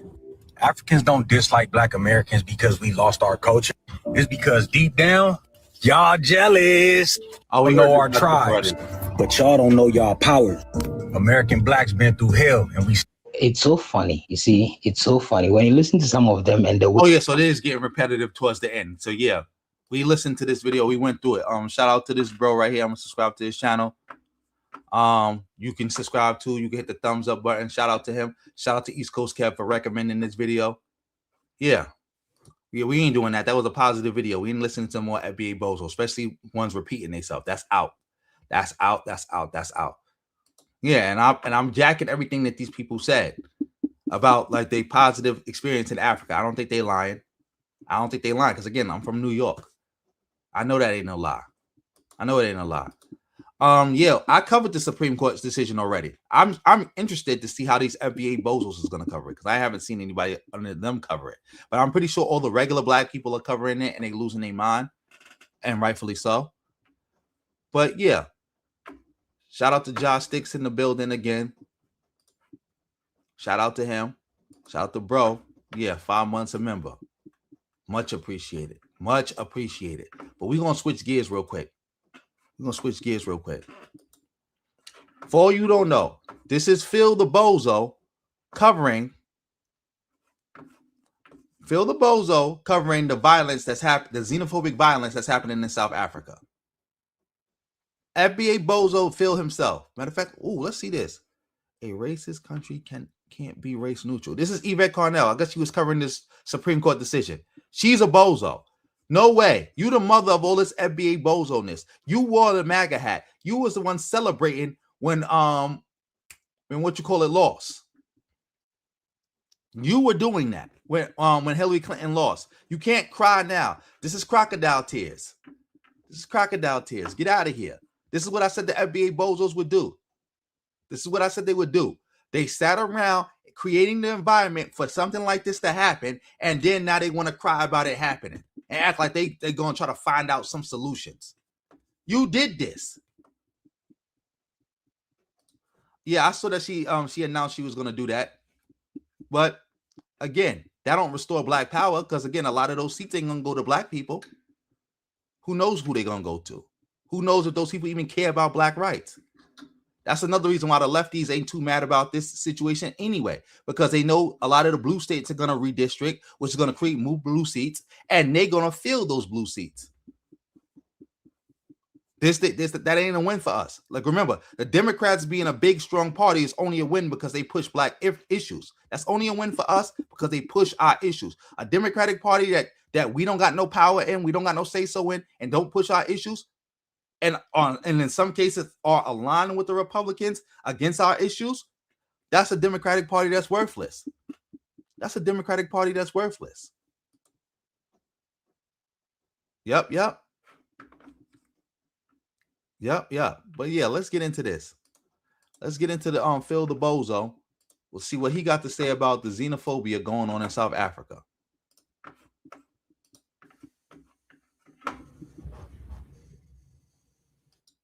South African Constitution. We're going to also point out, why are we even still talking about this particular subject matter, and why it should matter to everyone out there, and why black media should be speaking on this story and not the white platforms. Okay, because we know the white platform is going to have a certain slant on it, and it's not going to be good. So it's better to be addressed in places, like the African Diaspora News channel. Also, so the best place to address South African xenophobia is on the the African Diaspora News channel, even though you push xenophobia yourself. Just want to just say, hey, we're getting with Mother's Day coming up shortly, so don't forget the moms in your life. And also want to thank everyone who have downloaded and joined us. Before we get started, I want to give a shout out to all the great people, all the great FBAs, and whether you are from the you shouting out FBA, what you talking about? Diaspora, what you crying about xenophobia here in the Houston area. I meet a lot of you, and it's always a great thing. Okay, so if I met any of you, I appreciate. You're not South African. Please stand up. Please stand up. Please don't try and stand up right now. Stand up. Sister, are you South African? Are you South African? Because we are going to check everybody. Check them. Please, if you're not South African, come with me. Come. Come with me. Come. Come. So I said, I'm not the idea. Hi. Let them go out. That's what I want you. Man, you guys are not South African. Go out. You can go to Unjani, block P there, or Oputila Hospital. Go. Hey, pass. What Zimbabwe you run past on good? What Zimbabwe you run past on good to the border? Hurry.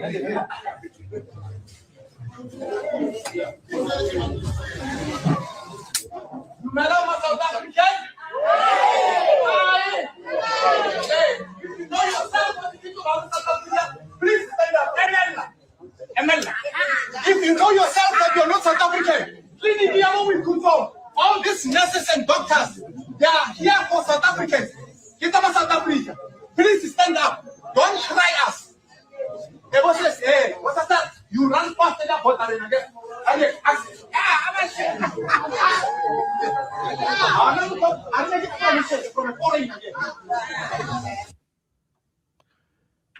Now, here's the thing with that particular video. Yeah, Wow is right.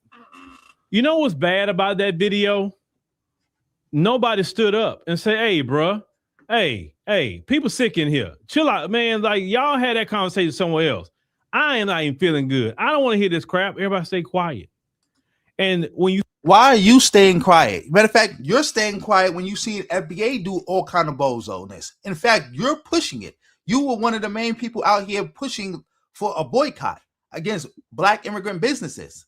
You doing the same thing he doing. The only thing different is that you won't get in the streets and do it because you know you're going to get your head bust, and you know you could get a legal consequence. That's the only difference. Like I keep telling y'all, the only difference between the xenophobia you see in South Africa and the xenophobia of the FBA is that the average FBA bozo is a coward, is a weakling, knows he's gonna get a consequence from the white man if he go outside and do this stuff. Also, he knows the FBA bozo knows he most likely gonna get his head bust. Because again, like you talking about how the people was quiet, you know, in America, if you had went into a hospital and did that in Houston and said all the black immigrants get out, this hospital is only meant for black Americans or only meant for Americans, they was gonna curse you out. They definitely wouldn't have stayed silent. You know that. You're a weirdo. You're a weirdo. And a lot of y'all don't even live by black immigrants to do stuff like this. That's the only difference. Y'all scared of the consequences the white man gonna give y'all. Y'all know y'all gonna get y'all head bust. Y'all know the community is gonna look at y'all like some bozos. And y'all cowardly. That's it. That's it. You stay quiet, that makes people think I condone it. You know good and well in America that wouldn't have fly not even 2 seconds, and you know that. Exactly, for the reasons I stated. It wouldn't have flew because the black people you would have been trying to do this for would have stood up to you and said, no, you can't do this. You's a bozo. You's a weirdo. That's the reason y'all really mad at South Africans. Because remember, they be attacking, FBA be dissing South Africans too. South Africans try to unite with FBA, but it didn't work because, not South Africans. South African xenophobes try to unite with FBA, and it didn't work because FBA is so xenophobic that they didn't even want to work with other black people. But y'all really jealous of them because the stuff that they doing, y'all wish y'all could do. I have seen y'all advocate for violence multiple times, but y'all won't actually go out there and do it. The only matter of fact, shout out to Fahima, because she sent me the video we was looking for last time with the FBA bozo who attacked the Caribbean dude. That's the closest to violence y'all ever gonna do. He attacked a homeless Caribbean dude. But y'all wish y'all could do that. Y'all wish y'all could do that all the time, have carte blanche to do that and get away with it. Shout out to East Coast Kev. I'm gonna keep cooking these clowns. Oh, you already know. Oh, you heading to Ghana this December? Oh, that's beautiful. I was supposed to go to Ghana with my father and my son. I think in 2020 or something like that. But you know, then COVID happened, whatever. But yeah, that's a beautiful thing. Shout out to you, bro. Shout out to you. Shout out to you. Again. Because we were like, hey, bro. Hey, what are you doing? Come on, bro. Like move around with that. Like nobody here would even put up with that. And they will justify that behavior. And there's another clip I'm going to show you too. But before I get to this particular clip, I want to see, he said that the doctors are there only for South Africans. When you don't know your own constitution, you say ignorant things like that. So let's go to the Human Rights Commission out of South Africa. They addressed actually this issue. So let's go there before we get to the next video. All right. So this is a media advisory from the South African Human Rights Commission. Okay. Oh, come on, man. We're not doing this, Phil. Oh, shout out to Red Pill. Shout out to Red Pill Zulu for the 20. Yes, that's very cowardly and clownish. Very cowardly and clownish. That's why I made sure I had to make sure I caught myself and didn't say South Africans. No, South Africans are not doing that. We got xenophobes in South African who is doing that. Clowns, cowardly clowns, just like the FBAs. They are not Native Black Americans. They don't represent us. This is a group of cowards engaging in this behavior. Shout out to everybody in the building. We got 110 in the building. Yes. Like, are you trying to oh, you said that the doctors is only there for South Africans, but let me read this, what South Africa got to say. Somebody can do this same very thing to FBA. Y'all keep claiming that the civil rights amendment is not civil rights amendment, excuse me. Y'all keep claiming all these civil rights legislation was only for Black Americans. That's not true. I can go to them right now and read them myself and show you that that's not true. Matter of fact, keep going, Phil. So it said, who's entitled to access to health care in South Africa? So it said this is a press release to editors and reporters. This was done last year. It said the South African Human Rights Commission reminds the public and all relevant stakeholders that the right to access healthcare services in South Africa is a universal right afforded to everyone within the public's borders as guaranteed by the Constitution. Okay, so the Constitution of South Africa guarantees this. Now, Section 27(1), it says of the Constitution of the Republic of South Africa, in 1996 clearly states everyone has the right to have access to healthcare services, including reproductive health care. Now, the next video is going to really point that part out. It said this constitutional provision means that all people in South Africa, regardless of nationality, legal status, race, gender, age, income level, or geographical location, are entitled to access basic healthcare services. This includes South African citizens, refugees and asylum seekers, documented and undocumented migrants, stateless persons, children, including separated, unaccompanied, and stateless children, persons in detention, vulnerable populations, such as persons with disabilities, to older persons, and persons living in poverty. It said the Constitution does not qualify or limit this right based on immigration status or citizenship.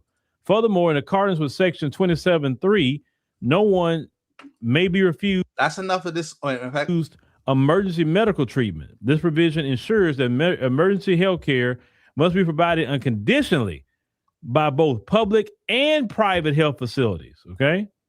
So they say the SAHRC is deeply concerned by reports of healthcare facilities that deny treatment to individuals on the basis of nationality or documentation status. Such practices are not only unethical and unlawful, but it's also inconsistent with South Africa's obligation under both domestic and international human rights law. So the SAHRC is also concerned that people are taking laws into their own hands and making it difficult for people to access medical care due to their nationality. It's important to note that no civic group or individual has the legal authority to control access to public health facilities or enforce immigration laws. They say the power to inspect, arrest, and detain undocumented persons lies solely with the Department of Home Affairs, supported by the South African Police Service when lawfully required. They say the SAHRC urges both the Department of Home Affairs and SAPS to diligently perform their duty. That's enough of that. That's enough of that. See, now that you did that, shout out to everybody in the building. We got 103 still in the building. Yeah, I don't know why Phil's still talking about Africa.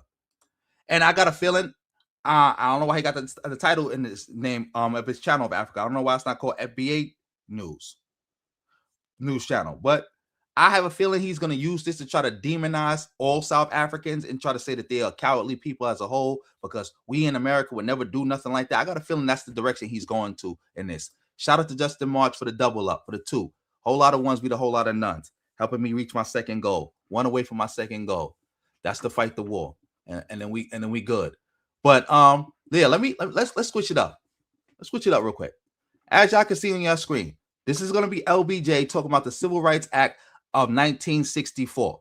Since he want to read and talk about how what they doing is wrong and it don't even make no sense and they don't even know their own laws. Let's see if what LBJ says matches up with what FBA be saying.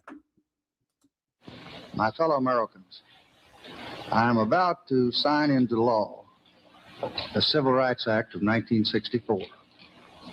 I want to take this occasion to talk to you about what that law means to every American. 188 years ago this week, a small band of valiant men began a long struggle for freedom.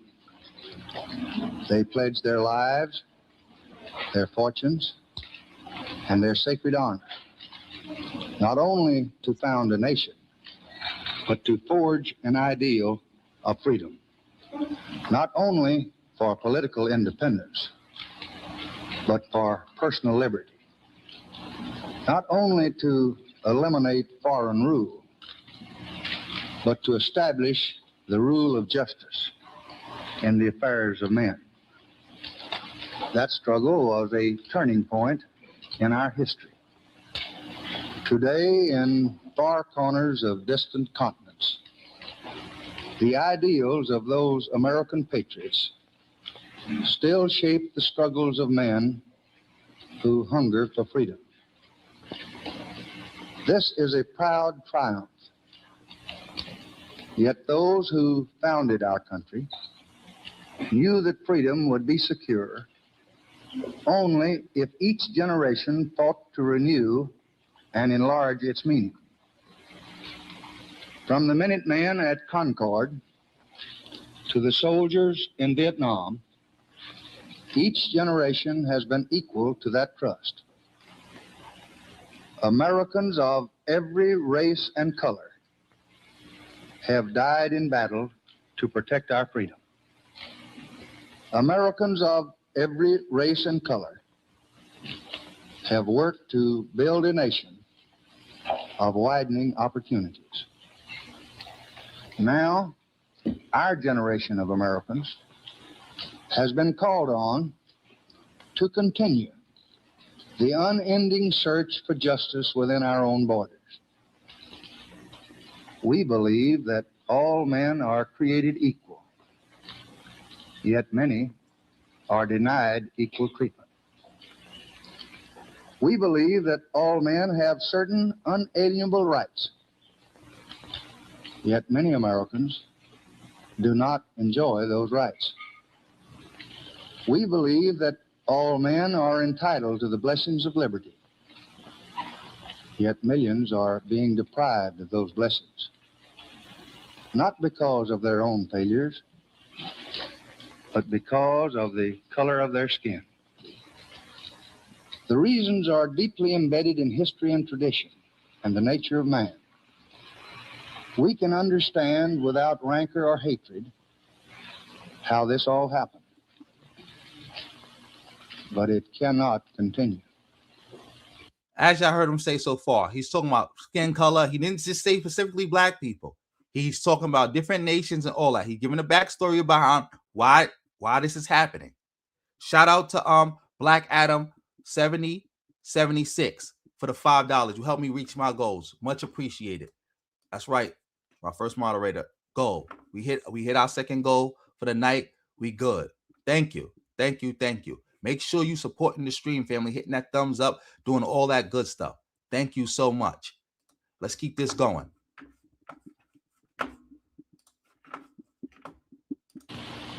Our Constitution, the foundation of our republic, forbids it. The principles of our freedom forbid it. Morality forbids it. And the law I will sign tonight forbids it. That law is the product of months of the most careful debate and discussion. It was proposed more than 1 year ago by our late and beloved President, John F. Kennedy. It received the bipartisan support of more than 2/3 of the members of both the House and the Senate. An overwhelming majority of Republicans, as well as Democrats, voted for it. It has received the thoughtful support of tens of thousands of civic and religious leaders in all parts of this nation. And it is supported by the great majority of the American people. The purpose of this law is simple. It does not restrict the freedom of any American so long as he respects the rights of others. It does not give special treatment to any citizen. It does say the only limit to a man's hope for happiness and for the future of his children shall be his own ability. Again, you're hearing him talk. You're not saying that the Civil Rights Act was just for black people. We're not hearing none of that talk about it just being for black people. See, gonna let him keep talking because the same way Phil read that whole thing and said, oh, that guy's saying these doctors are just for South Africans. He don't know what he's talking about. All y'all claiming that black immigrants are stealing your civil rights gains and all that other stuff. You don't know what you're talking about. And you're just like them because that dude wouldn't have kicked no Chinese person, no Indian or no white person out the hospital waiting for no doctor. He wouldn't even ask them where they was from, whether they was South African. The same way with y'all. Like we just went with Dennis. You ain't talking about, try to justify not talking about the Latinos, the Asians, the Arabs, and all those other people. But you steady focusing on black immigrants. Y'all one and the same. The only difference is y'all even bigger cowards than they are. Y'all even bigger cowards than they are. You're bigger cowards and bigger grifters. Let's keep it going. It does say that. And on one other thing, the majority of Americans did not support that. But I understand as the president, he got to say that. There are those who are equal before God shall now also be equal in the polling booths, in the classrooms, in the factories, and in hotels and restaurants and movie theaters and other places that provide service to the public. I got you. I am taking steps to implement the law under my constitutional obligation to take care that the laws are faithfully executed. First, I will send to the Senate my nomination of Leroy Collins to be Director of the Community Relations Service.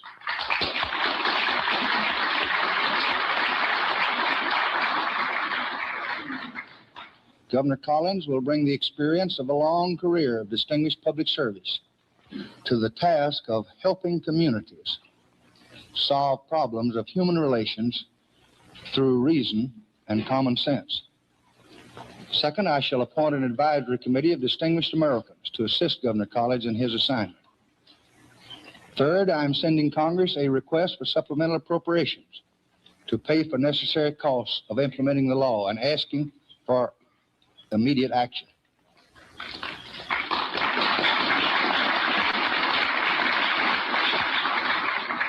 Fourth, already today, in a meeting of my cabinet this afternoon, I directed the agencies of this government to fully discharge the new responsibilities imposed upon them by the law, and to do it without delay and to keep me personally informed of their progress. Fifth, I am asking appropriate officials to meet with representative groups to promote greater understanding of the law and to achieve a spirit of compliance. We must not approach the observance and enforcement of this law in a vengeful spirit. Its purpose is not to punish. Its purpose is not to divide, but to end divisions, divisions which have lasted all too long. All right, let me pause them real quick. The reason why FBA is more cowardly is because they don't got the heart to at least do what they want to do. What that South African guy was doing, FBA want to be able to do that too. They have openly stated this, but they're not going to do it because they too afraid of the consequences that they would get from the white man. Trust me, if FBA knew, if Donald Trump gave them the go-ahead, said y'all could do this if y'all want to, and y'all don't got to worry about no legal backlash, they would be out here doing that. Trust me. And they knew that the majority of the black community was going to just stay neutral on it. Like, hey, that ain't got nothing to do with me. I ain't no black immigrant. They will be out there doing that, if not worse. That's why they more cowardly, because they don't even got the heart to hit the streets and do the things that they say they want to do, or bring into existence what they say they want to see come into existence. That's why they more cowardly. Let me see something else. Somebody asked the question.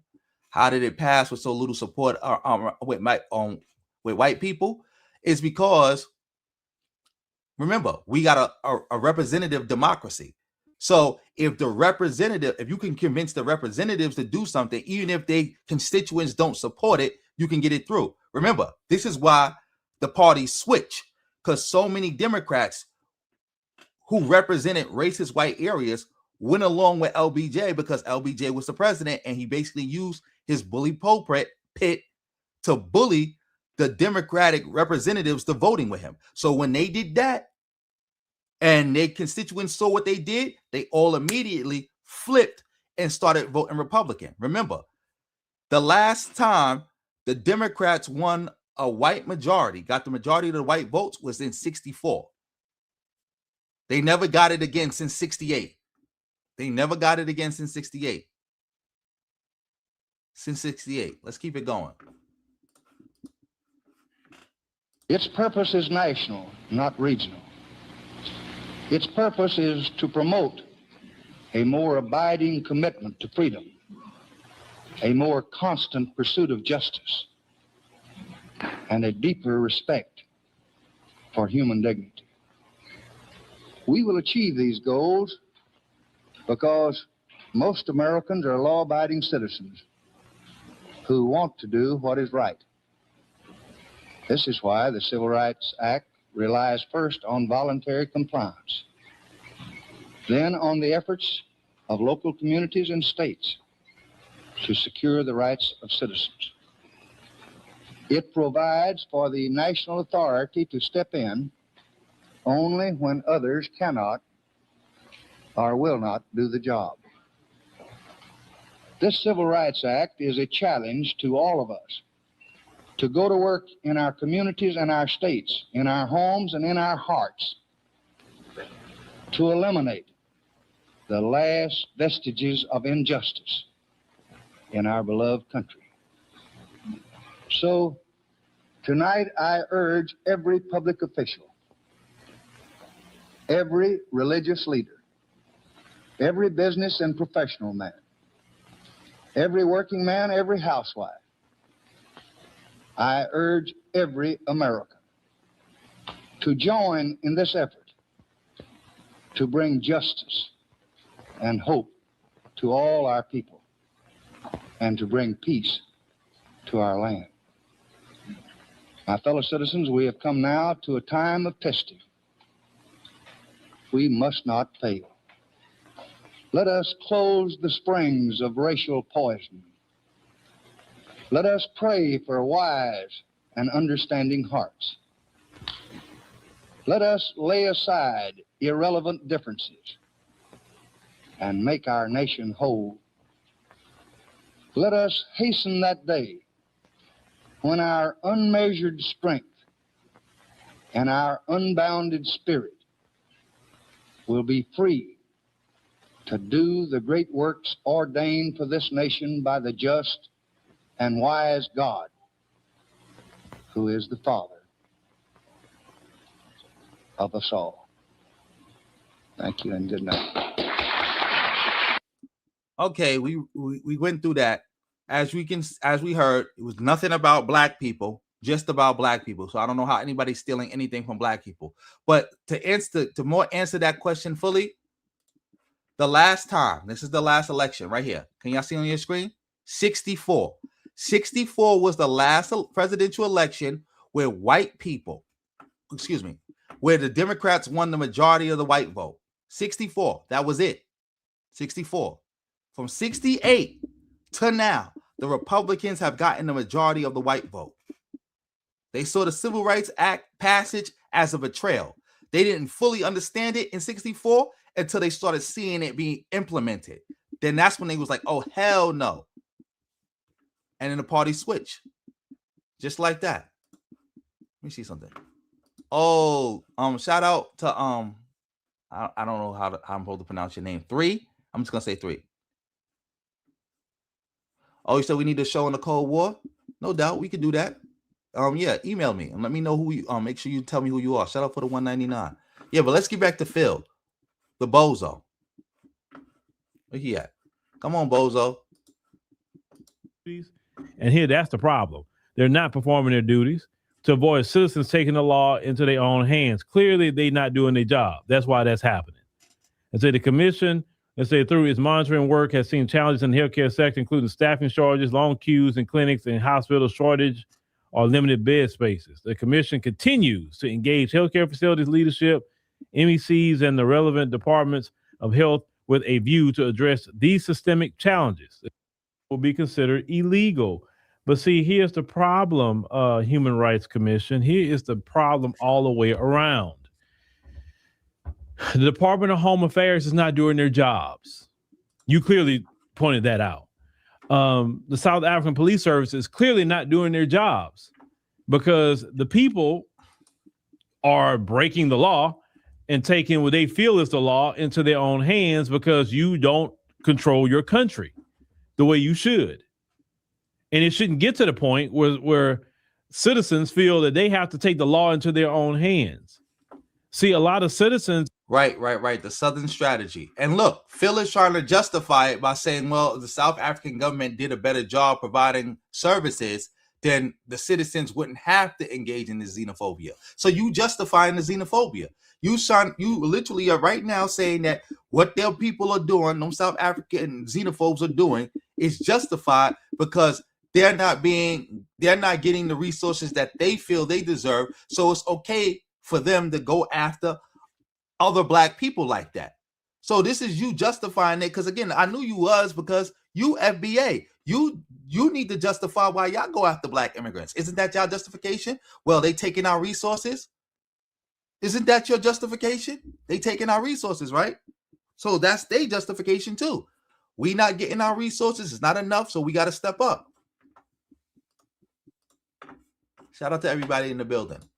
Put Zulu back up.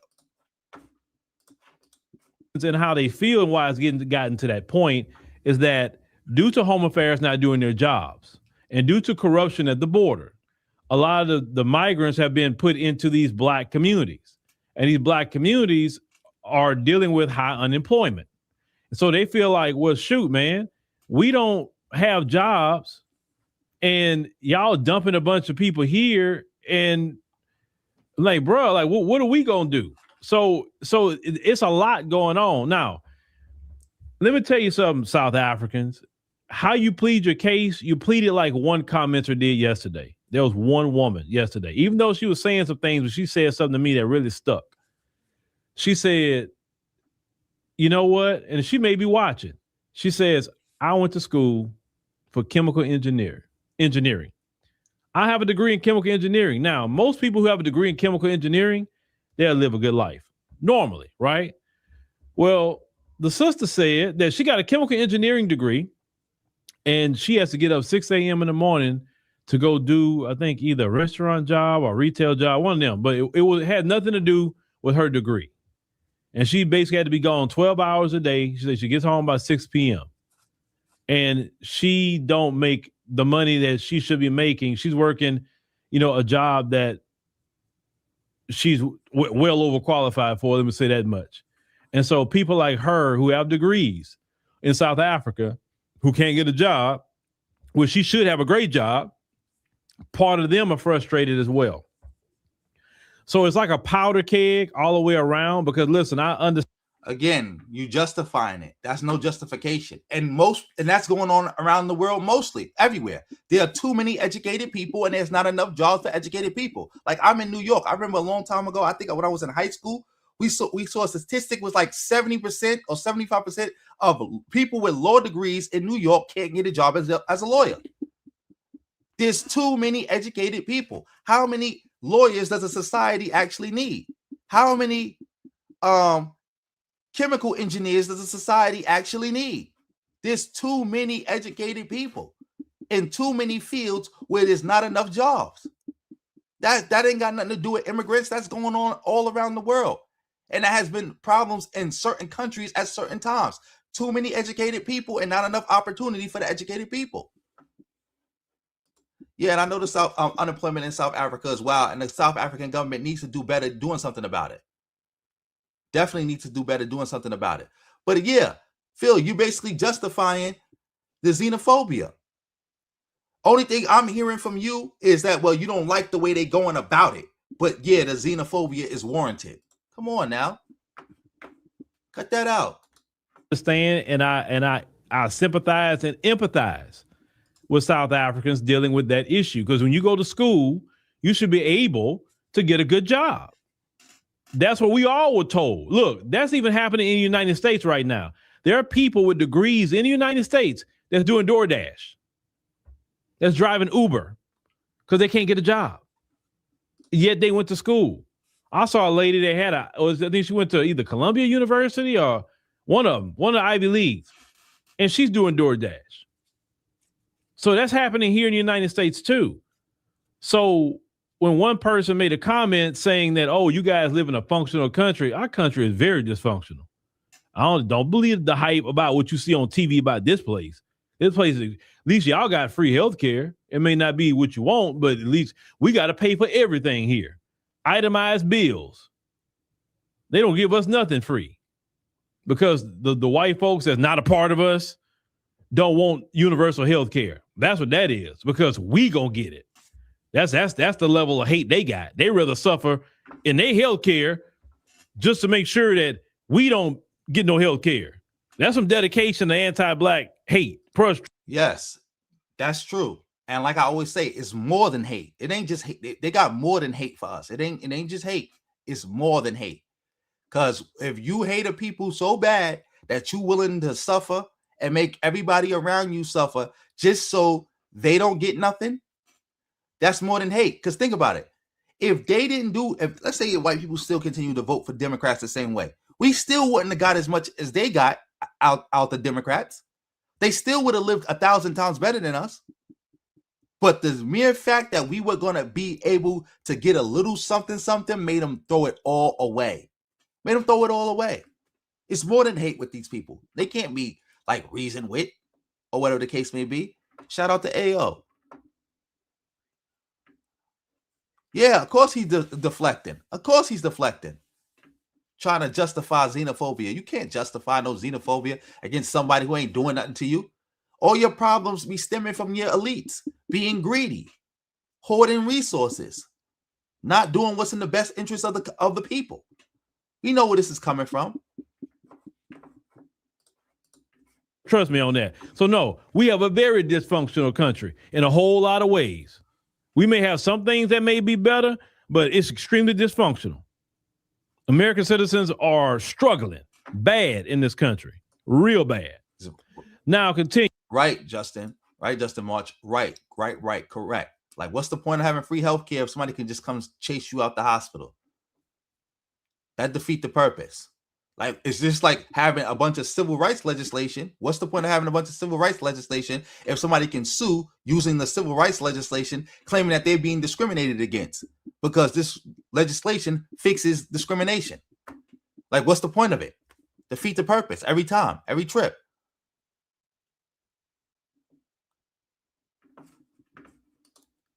Let me see.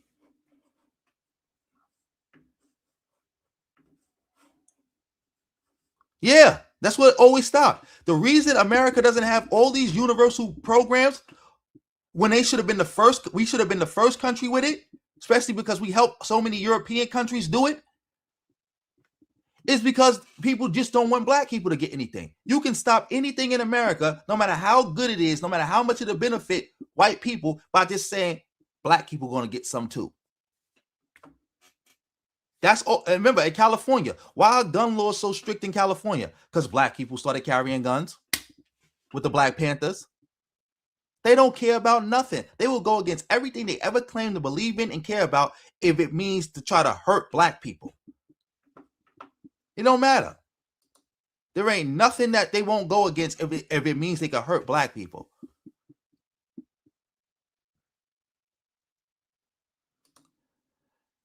Yeah, he realizes that. Because again, he's FBA. They do the same thing. FBA does the same thing. Their xenophobia is just against black immigrants. They ain't got this energy for no Latino immigrants, no Indian immigrants, no Arab immigrants, no Chinese, no Asian immigrants, nobody else. No white immigrants, nobody else. Yep, let's keep it going. Let me see something. Yeah, let's keep it going.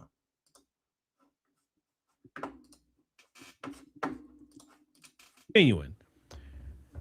Because South African police services are not doing their job and Home Affairs not doing their job, you have vigilantes that rose up and feel like they're going to go police the streets. And here's the issue. Even though these videos have been viral and went all over the place, they still haven't clamped down. Because let's call it what it is. Everything they're doing, they can be arrested for. It's not that hard to clamp down on people. Say you put it out there and say, hey, we're going to be patrolling. Any calls about somebody blocking a facility, you're going to jail. We ain't hearing it. You put hands on somebody, you're going to jail. We're not even talking about it. We're not going to have that in the streets over here. They're not doing that. So clearly, it makes people feel that the vigilantes are supported by even the police because they're not doing nothing about it, even though it's illegal. That's period. I got a conspiracy theory. I do believe the vigilantes are being supported by the police because this is the way for the government, because the vigilantes are deflecting responsibility off the government onto black immigrants. So as far as the government is concerned, why would they want to stop that? Yeah, keep making people look at the black immigrant while we keep being corrupt, while white people keep doing whatever they wanted to do and keep being 5% of the population, but got like what, 95% of the resources. Yeah, don't look at that. Look at those black immigrants. That's right. Because best believe if you had a black movement where they was looking at the government, looking at the white people, looking at the Indian immigrants, looking at them other immigrants, and not looking at the black immigrants, the government would have been clamped down on them long time ago. See how they got Julius Malema trying to give him 5 years in prison over some nonsense?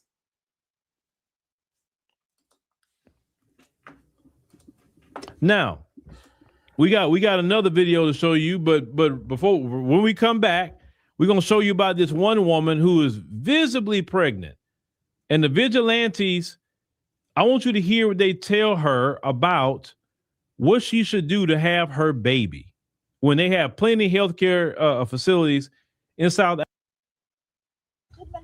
Now, today, when you get home, start making arrangements for where are you going to get that baby from? Where are you going to deliver that baby? Because here you are not coming. Pretoria West, you are not coming. In our government, we don't want you anymore. Start making arrangements where you are going to deliver the child, because here we don't want you. Yeah, you can go to Ramaphosa's house. He will help you deliver the child. No, leader, even Julius Malema. Yeah, even Julius Malema. Wrong person. Are you not pregnant? Are you not using our facilities free? Are you not using our facilities? How much did you? What is wrong here? Because you are using our facilities. You are using our. You came with a bag to give birth. You are using our facilities. So we are not talking to the wrong person. We are talking to the right person. You must go back to your country. You came here to give birth. We don't want you anymore. Yes. Yes. So you can't say you are talking to the wrong person. Which one? Or yes, I mean we are in the wrong. You are here. It's you who are here. It's you who are here in South Africa. What? Nothing. You are not a South African. Yes. As long as you are not a South African, especially you kill our brothers. Yes. Yes. Your brothers are killing us. Killing us. Yeah, you will die for the Zimbabwe. For the Zimbabweans that are killing us. Where are you from? Where are you from? Are you foreign? I'm not my country. Where are you from? I'm from Zimbabwe. Yeah. Yes, Zimbabwe. Okay. That was when I saw that, I'm like, oh man, like, come on, y'all. I mean, this is how tribalism works. And I'm so glad. Listen, we got our problems as Black Americans. Oh, we do. Okay. And we got a lot to work on. But I have not seen us as FBA do that to any bro. FBA is advocating for that. See, this is the game. Y'all FBA bozos keep trying to hide behind regular Black people. FBA claimants are advocating for stuff like that. They are literally advocating for stuff like that. This is the reason why FBA bozos praise ICE so much. This is why they love Trump so much. They like what Trump is doing. They want Trump to do that more so with Black immigrants than anybody else. Again, y'all bozos have literally advocated for violence against other Black people. Y'all want that. Regular Black people don't want that. See, this is every time somebody calls out the FBA bozos for being a hate cult, what do? They hide behind regular Black people. I'm like, what? Regular Black, when have Black Americans ever been creating hate cults to go around and attack other Black people just for being Black immigrants? When has that happened? We never did that. Yes, we have never did that, but you bozos are doing that now. You bozos are doing that now. You are literally advocating for this. Like Phil, you literally, like I did the video, you was literally advocating for people to stop going to black immigrant businesses, which is also something that the South African xenophobes advocate for too. Like I gotta find that video where y'all was advocating for violence too. Because I think I had to delete that video. Matter of fact, I didn't delete it. Tariq flagged it down where he was talking about the violence. And you got Pharaoh said that other bozo, decrepit bozo, he be advocating for violence. All y'all FBA bozos be advocating for violence, bro. Brother or sister from the diaspora or any other group of people for that matter, we've never done that. If anything, we're going to help you. Say, oh, she's pregnant. Let me go ahead and help her out. Let me get her into the hospital. What you need, sis, or whatever. You know what I'm saying? And the way their laws work, I think they were saying she's Zimbabwean. If she is, the child wouldn't be a South African citizen according to their constitution. They don't do birthright citizenship. So what is the problem? This woman, so what's she supposed to do? Is she going to labor? Just have the baby on the street? I mean, are you going to be that savage about it? Because I'm sorry, that's savage. We live in 2026, and this mess shouldn't go on. You didn't have slavery happen already. You didn't have to. You said this happened to you in 2000 and what you call it? 2019. I mean, I said 1913. That you was you got some hate from what you call it? Matter of fact, let's read this comment again. That's not.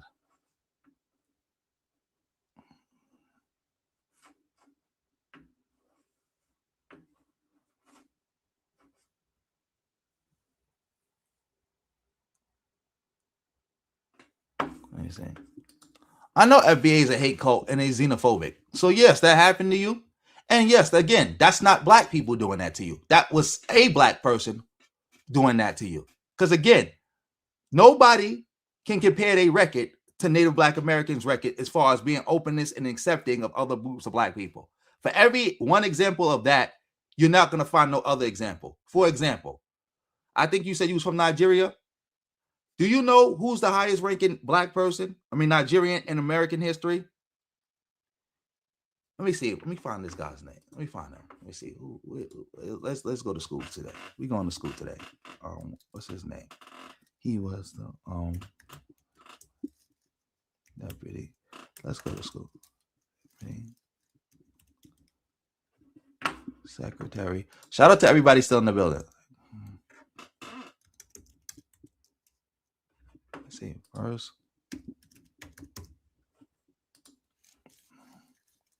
Oh, let me see. Treasury. The Treasury. Let's see. What's his name? Let's see. We're going to school today. Here he go. Right here. He's Nigerian, by the way. Yoruba. That's who his parents are. Yoruba. You know how he got into that position? By working with the Obama administration, and then when Joe Biden became president, he gave him that position, first deputy secretary of the Treasury, highest ranking Nigerian in Nigerian in American history. You know how he got there?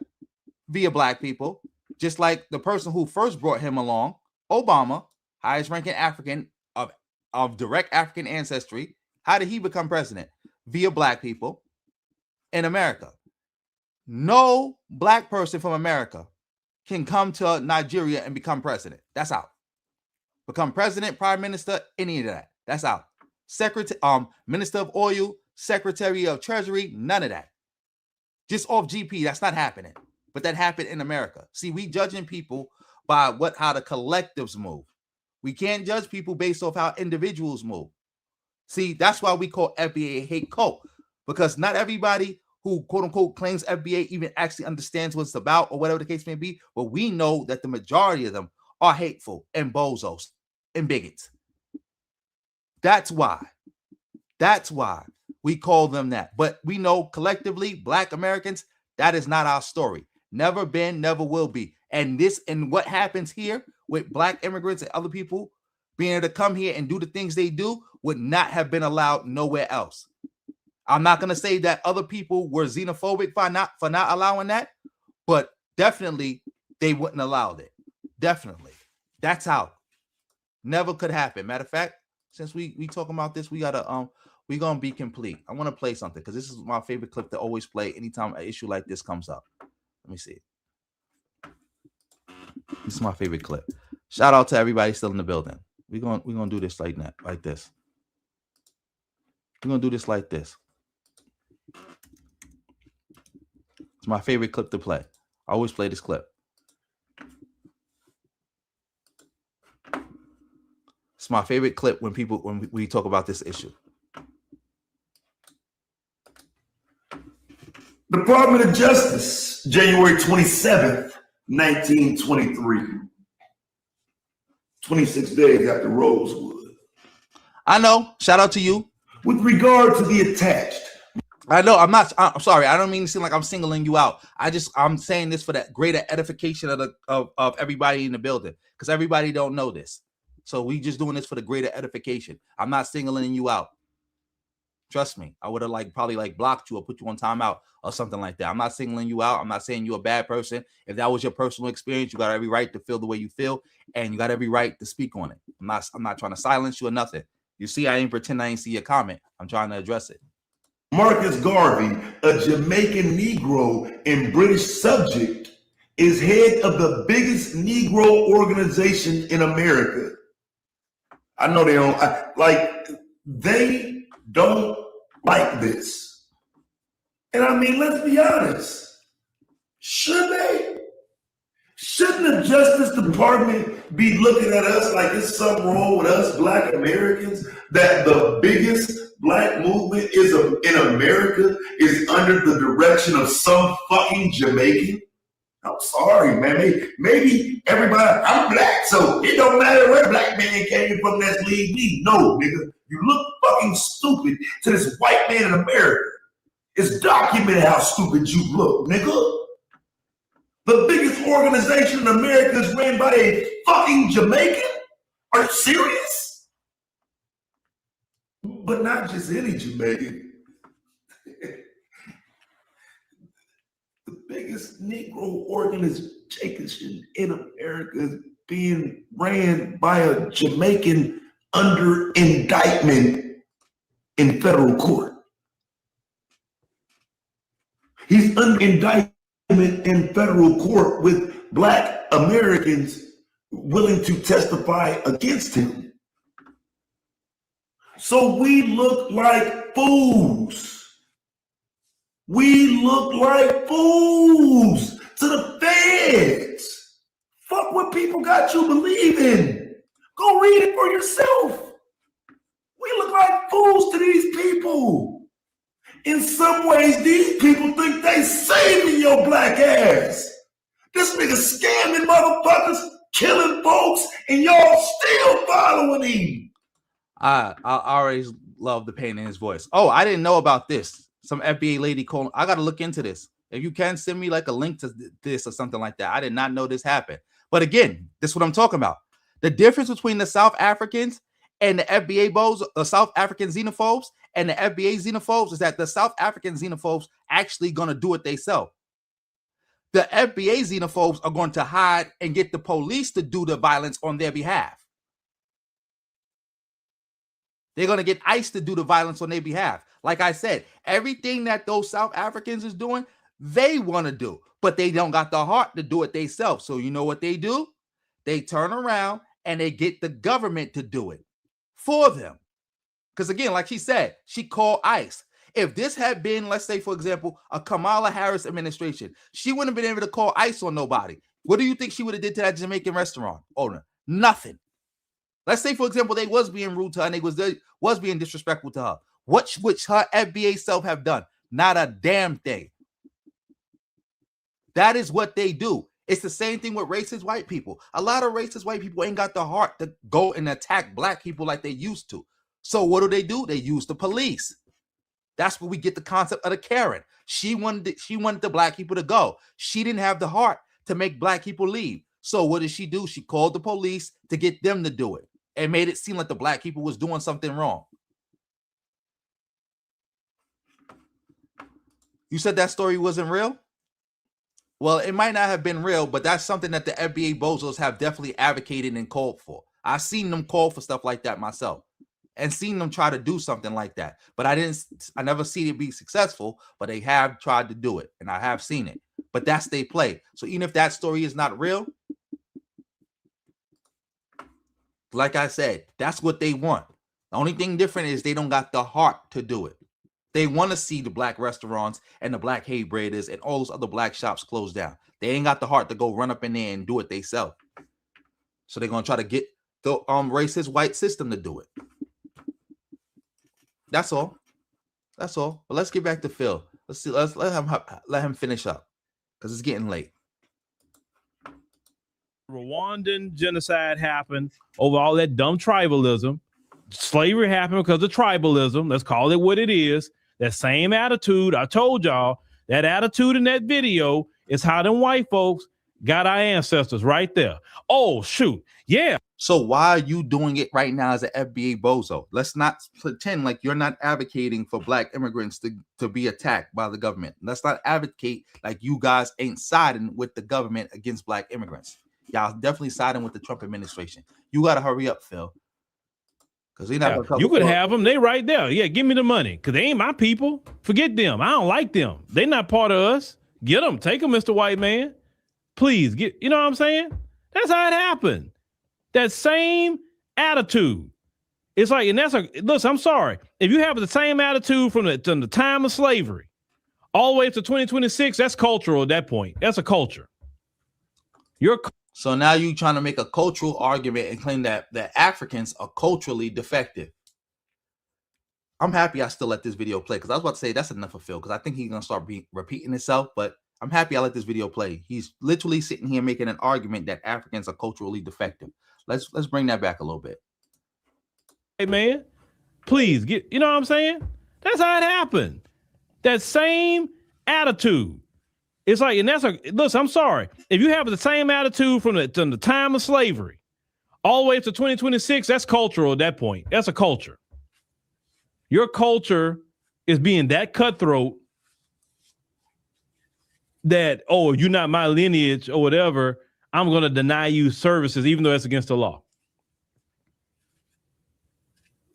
You have no respect, even like you don't look at her and say, okay, this is a fellow African woman. She may not be in my lineage, but this is a fellow African woman. This is a child. You don't have no humanity for a child. Like, let me tell you something. God don't bless that. You ever thought about that too? God will not bless you if you out there doing things like that. You keep that up, your unemployment will go up to 50%. That's about to be next. Keep that up.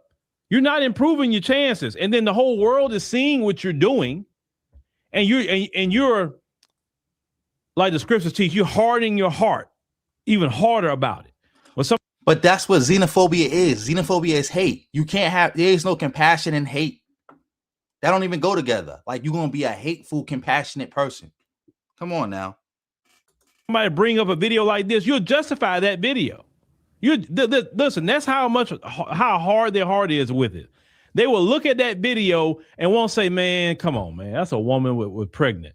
Who cares, bruh? What is she going to do having a baby? She's not about to ruin the whole economy having a baby. No, she shouldn't be here. And she taking up a spot from somebody. And like, has the scarcity mentality ate you up that much that you think one woman having a baby is taking something from you? It's not just one woman. See, that's again, Phil, you're just dumb. You're babbling. You're repeating yourself. Let me see if we can go a little bit further. Because again, matter of fact, let me just put you in let me just speed you up real quick. Let me see if that works. Let me speed you up a little bit because it is getting late. Listen, I don't want to be in a location where I'm worried about that. Then some of them will say, well, we're not saying they can't have services. We're saying they got to go to the private hospital because the private hospital is like basically you got to pay. The public hospital is free, basically. Well, a lot of those people aren't rich either. That's there. So they want the same access to service. But according to the South African Constitution, remember we read, hold on, let's go back and read that section real quick. We're not doing that. That's enough of Phil. Maybe I'll watch the rest of the video on my own because I didn't watch this video before I played it. But maybe I'll watch the rest of the video on my own to see if it's something interesting more we got to talk about. But we're not doing that. Shout out to everybody still in the building. How many people we got in the building? We got 105 in the building. Shout out to all of y'all. Yes. Shout out to everybody in the building. I believe that. I believe that a lot of them South Africans and they talking points and a lot of their xenophobia, because it's like John Henry Clark once said this, culture fertilizes culture. It's the same thing with the Nazis. The Nazis learned so much from America. And then in turn, America started learning so much from the Nazis. And I see that too. Like it was like you had the xenophobias and they watching each other and they learning from each other. They copying each other. They doing what each other do. But yeah, let's keep it going. Make sure you hitting that like button, family. Let's cover this issue right here. We're gonna switch topics. I think we could end it on this one too, right here. This is a video about the community stopping illegal evictions in New York. We're gonna see what's popping with this. Shout out to everybody still in the building. Let me close this. Yeah, let's go.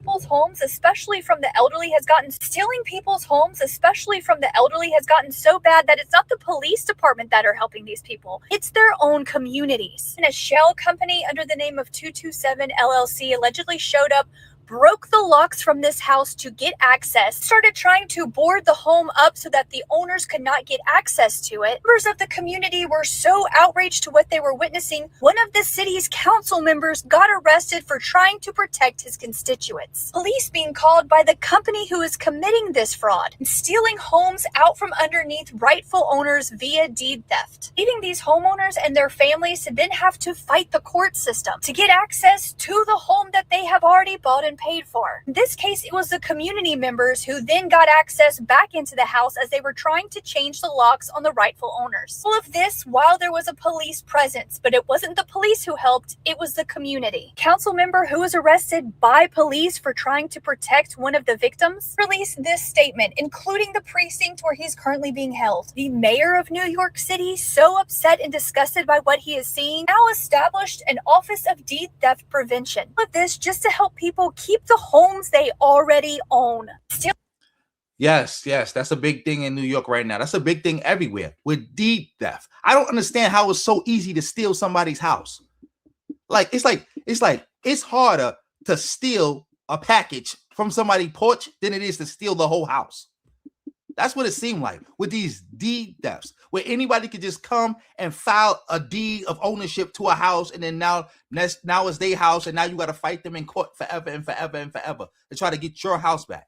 And it's good. And look who's doing it: the New York City Sheriff Department. Like, I grew up my whole life, I didn't even know we even had a sheriff's department in New York, a sheriff's office, until I got a letter from them talking about I owe somebody some money. I'm like I thought the letter was fake. Like, we don't even have a sheriff's department, until I actually saw them one day. They don't do anything as far as like law enforcement and protecting the community. They only do stuff like this. Show up to help enforce bozo-ness. Like, did the person who claimed that they own that house have to show you a bunch of paperwork? Did you go this hard when you was asking them? Like you saying you own this house, but they saying that you don't. Did you go this hard with them trying to establish anything? And shout out to Mayor Mandani for establishing that office. It should have been existed. This is ridiculous. It's ridiculous. Matter of fact, let me see something.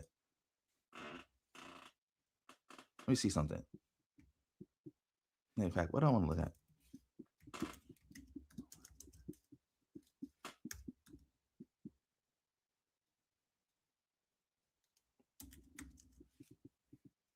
Stealing homes.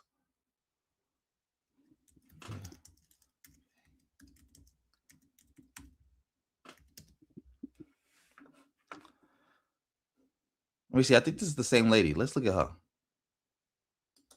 Imagine discovering at 92 years old that your property has been sold right out from underneath you. Yeah, a 92-year-old North Texas woman lost her property after somebody forged the deed. Police found somebody posing as her, provided the title company with a fake driver's license with her name on it. Title theft happens when forgers use fraudulent documents. Yes, I've seen them before. Jewish people do have their own police in New York. Yeah, they got their own police. They got their own everything. They definitely do.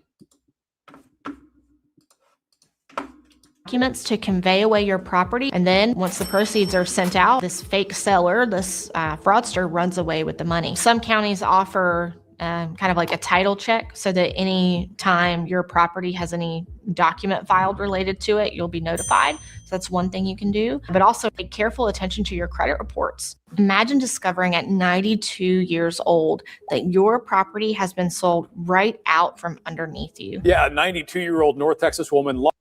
Yeah, ridiculous. Let me see something. Look at this. Let's look at this black guy, because this is happening all around the country. Especially to old people, especially to black people. You are tricked. She's tackling every opportunity to make something that went wrong right. Better Call Bacon is on your side. A family claims a forged deed was used to steal their St. Petersburg childhood home. Tonight, we have some new information in this ongoing Better Call Bankin investigation into how it happened. 8 on your site, consumer investigator Shannon Bankin found a surprising name that was listed on the deed. The family tells me their now deceased mother would have never just given away this house, but a mysterious deed filed in public records claims that she did just that. Well, I found big problems with that deed. This home has been in the Edwards family since 1961. You have the dining room that was right here, very small. The house is currently vacant, and when the family tried to pay taxes this year, they were in for a heartbreaking discovery. This deed was quietly filed last November, claiming their mother, Betty, essentially gave away the home to strangers in 2004, 2 years before her death. It was just stolen, you know, and when you feel that way, you know, it's like you almost don't have the hope, you know, that, okay, you know what, it's going to get resolved. The investment group that claims ownership, C&B Investments, remains silent, but the mystery deed speaks volumes. First, why would it be filed 16 years after it was signed? And check out this notary stamp, Belinda G. Ross. I've discovered Ross is a supervisor with the city of St. Petersburg, but this stamp looks sketchy. It shows Ross's commission was to expire in 2005. Well, I found her real stamp wasn't issued until 2017. A spokeswoman for the St. Petersburg Police Department tells me Miss Ross is not a suspect. And in fact, police consider her a victim and called the documentation in this case fraudulent. Police continue to put their case together, calling this a very active investigation. Now the question is whether or not this clouded title can be cleared up so that this family can put this behind them. The county has started that process, and I will continue to help this family navigate through this legal mess. In St. Petersburg, I'm Shannon Bankin, 8 on your side. Now, if you have a problem that needs solving, you better call Bank. Yes, like this is a problem all around the country. Like somebody got to do something about this. It's got to be better. Like, come on now. We see something. President Jafar asked me about Jewish police in New York. I see something. Jewish police. Let me see. I think this is them. Let's see if this is them. Ara, could you tell me? New York, like Borough Park, Crown Heights, Flatbush, Williamsburg. They're not real. Yeah, I know they got their own ones in Williamsburg. That's where I found out about them at. My man, because they ran down on one of my homies. Like it was like, and I found out about them also because somebody I knew who worked at an aquarium. They got into an argument with some Jewish person, and they called the Jewish police. Cops think neighborhood watch on steroids. On August 6th, Shamrim received a call from a woman who had just been scammed out of $30,000 by someone posing as a representative from the Social Security office. Shamrim immediately sprang into action, gathering surveillance footage to track the suspect. Working closely with the victim, Shamrim arranged a second meetup with the scammer. As the victim left the bank, Shamrim members closely followed, using both ground teams and drone surveillance, carefully monitoring every move up to the meeting location. Meet what you do about the bank.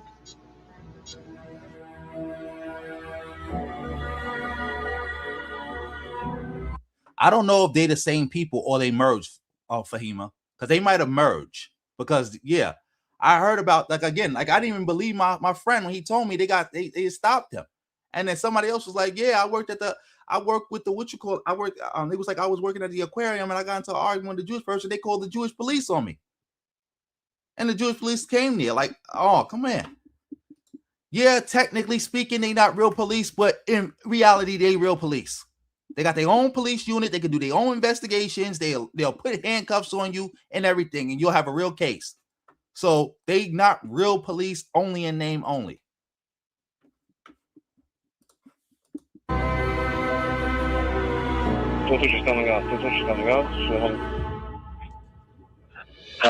We condition on 13th Avenue. We need to set up 15 to 59. What you get night over? I'm going to do a grid. I'll tell you one thing. No black person can do this. Let black people try to set up their own safety patrol or their own black police. See how and conduct investigations like this. See how far you get doing that. 4139 over to 1659. Which other unit? 81. 110. Unit to 1558. 218. Normal unit to 1560. Might be another one from yesterday, so I'm going to fall on the floor. Careful, advise once she's coming my way. Should be up 251. 91 BBC. 1559 on the right.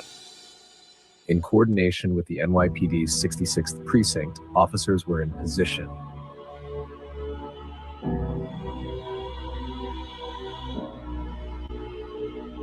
That is not true. They may be the equivalent of that technically, legally, but in reality, they are not that. Because again, no homeless shelter security could do all this and have the police working with them. They are working hand in hand with the police, conducting this operation. Again, like I said, let there ever be somebody try to set up something the equivalent of this with half the funding, half the sophistication for black people, and see what happened. See what happened. See what happened. Like we can't get caught in the technicalities about, well, technically they don't really have this power, and technically they really can't do this. Nope. Don't be fooled. You'll be in a bad position. You won't be a happy camper running into them and then thinking like that. Yes, exactly. We could never create nothing like this for black people. Like if you wanted to say Black Panthers, safety patrol, and do something like this, it would have been the end of the world. In fact, that's how the Black Panthers started. Black Panthers for self-defense. And originally, they was kicking the drug dealers out the community. The pimps, the drug dealers, they was running them out the community. They wasn't allowed to do that. Hell no. Hell no.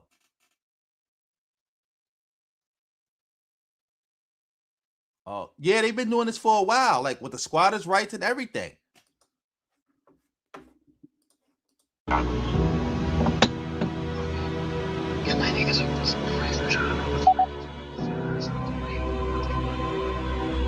Kent de lange snelheid verlegen. Mag niet gewoon.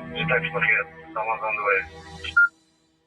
Kind of the homeless police in New York or New York City are real police. Like there's homeless security, homeless shelters security, but they also have real police there. Like there is really a homeless police in New York who are peace officers who can arrest you, just like COs can arrest you, just like court officers can arrest you. They are sworn and bonded. These guys are not. Zijn we gebouwen. Okay. Armbar 6-1 have a clean shot as well. Sie sagt, sie haben nicht gewollt, zum selben Mensch wie Nächten. So I guess we just keep our eyes open. Asian on the school there, black.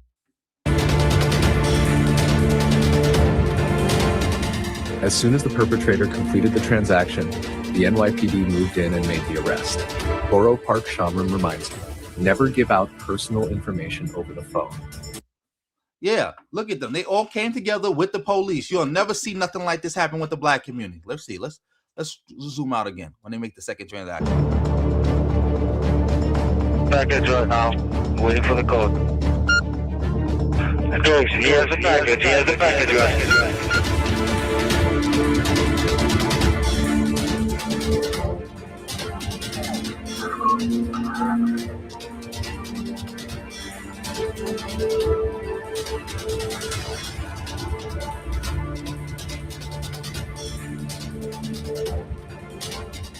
As soon as the perpetrator completed the transaction, the NYPD moved in and made the arrest. Borough Park Shamroon reminds me, never give out personal information over the phone. Yeah, you done. You can never do nothing like this. Like don't make it seem like, cause that's what they want to make it seem like. Oh, we not really police. We don't really have any power. You try to set up something like this with try to do half of this and see if you get half as much cooperation from the police. Let's see if the police allow you. They're not going to cooperate with you. Let's see them even allow you to do that. Let's see them even allow you to do that. Matter of fact, let's see. Let me see something else. Let me show you something else. Y'all can see the screen. Y'all still rocking with me? Let's look at this. Let's look at this. Okay, they don't. Okay, you listen to me. Okay, move this car away from here. There's gonna be people coming out, and then no one can and then no one can this car, right? And then no one can move. Okay, you're gonna move it over there.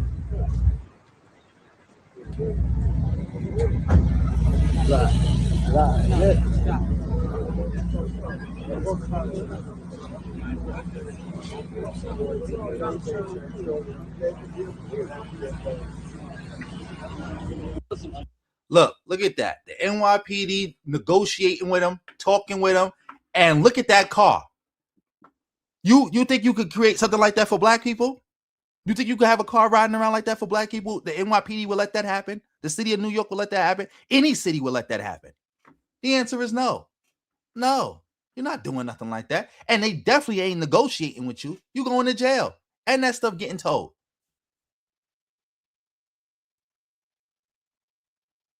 Let's see. When the NOI had a contract with DC housing projects, they actually went to Congress to cancel the contract with quick. Exactly. Yeah. I remember they used to have like stuff like that where the FOI would actually like try to patrol and secure the black areas in the projects. I remember that. I didn't get to see it myself too much because I was a little kid, but I remember older people talking about that. They'll never be allowed. Never. You never get to do nothing like that. You would never do that. They're not going to get charged with impersonating the officer because they're going to just they're going to do something like a quote unquote a citizen arrest. They're going to just detain you and they're going to let the real NYPD come and put the handcuffs on you. But again, a black organization like this would never be allowed to do something like this. Because like I'm saying, I don't know if you from New York or not, because maybe that's why there's confusion. If they ran up on you and grabbed you up because they accused you of doing something and they call the NYPD is going to literally put handcuffs on you and you're going to go to jail. That's that. But again, if a group of black people did this, the NYPD would come and arrest the black people. Like, you're not doing this in no New York or nowhere else. You'll never have nothing like this. That's completely out. That's out. Never allow this. Like, they would never allow this. Like, shout out to President Jafar for mentioning this so we could like go into this in detail. Because again, like I think there's been some confusion about this. Yeah, you from PA. That's what I'm saying. Like I said, like you're not from New York. You ain't never seen this. I bet you never even knew that they existed until I just showed it to you just now.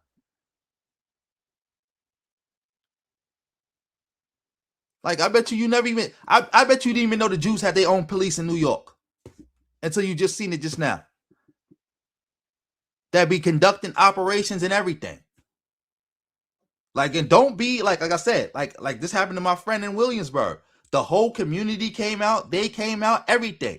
The only reason they got let go is because they didn't actually steal anything. So they got let go. But otherwise than that, no. And as you saw it, they had their own ambulance out there too. They didn't just have their own Jewish police, but at the end of the clip, you see they got their own ambulance out there. Yeah. Yes, the Jews are a part of the white race. The white Jew. Let me say that. Let me clarify that. The white Jew. Yeah, they not. Shout out to you for working as a photographer in New York. They not all over the whole New York. They only in certain areas, but the areas that they in, they heavy.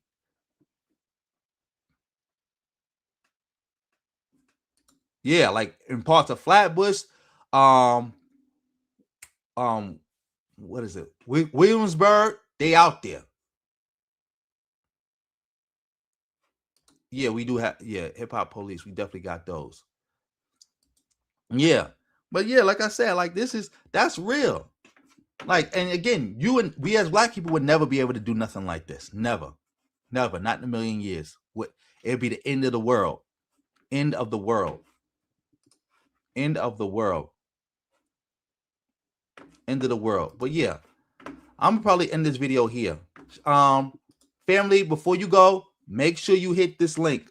Hit the link, subscribe to the new channel. I need all the support I can get over there. Please, please, please, please. And that's to keep so you know where I'm at and what I'm doing. But anyway, before we leave, we got to shout out everybody who contributed tonight. Shout out to Justin March for gifting 5 memberships. If he gifted you a membership, keep it going. If you don't want to keep it going at that level, just drop it to a lower level. But family, you can also get your own membership by hitting the join button. You already went over that. Shout out to CD No Handle for the 2. Shout out to East Coast Kev for the 10. Shout out to TB for the 5. Shout out to East Coast Kev for the double up with the 5 again. Shout out to CD No Handle for the 5 again. Shout out to Mr. G's 1804 for the 5. Shout out to CD No Handle for the 5 again for the triple up. Shout out to East Coast Kev for the triple up with the 5. Shout out to East Coast Kev again for the quadruple up with another 5. Shout out to Lord of Slaughter for the 199. Also, shout out to Lord of Slaughter, been a member of the channel for over a month now. Shout out to AO for the 10. Shout out to CD No Handle for the 2. Shout out to Justin March for the 2. Shout out to Lord of Slaughter for the 199. Shout out to President Jafar for the 2. Shout out to Josh Sticks. He's been a member for 5 months, and he was one of my first members, and he was the first member at the 5th level tier. So shout out to bro. Shout out to Josh Sticks for the donation with the 199. Shout out to East Coast Kev for the 10. Shout out to Red Pill Zulu for the 20. Shout out to Justin March for the 2 again. Shout out to Black Adam. 76 for the 5. Shout out to 3 for the 199. Shout out to everybody who donated. Shout out to everybody who participated. If you dropped a comment, you participated.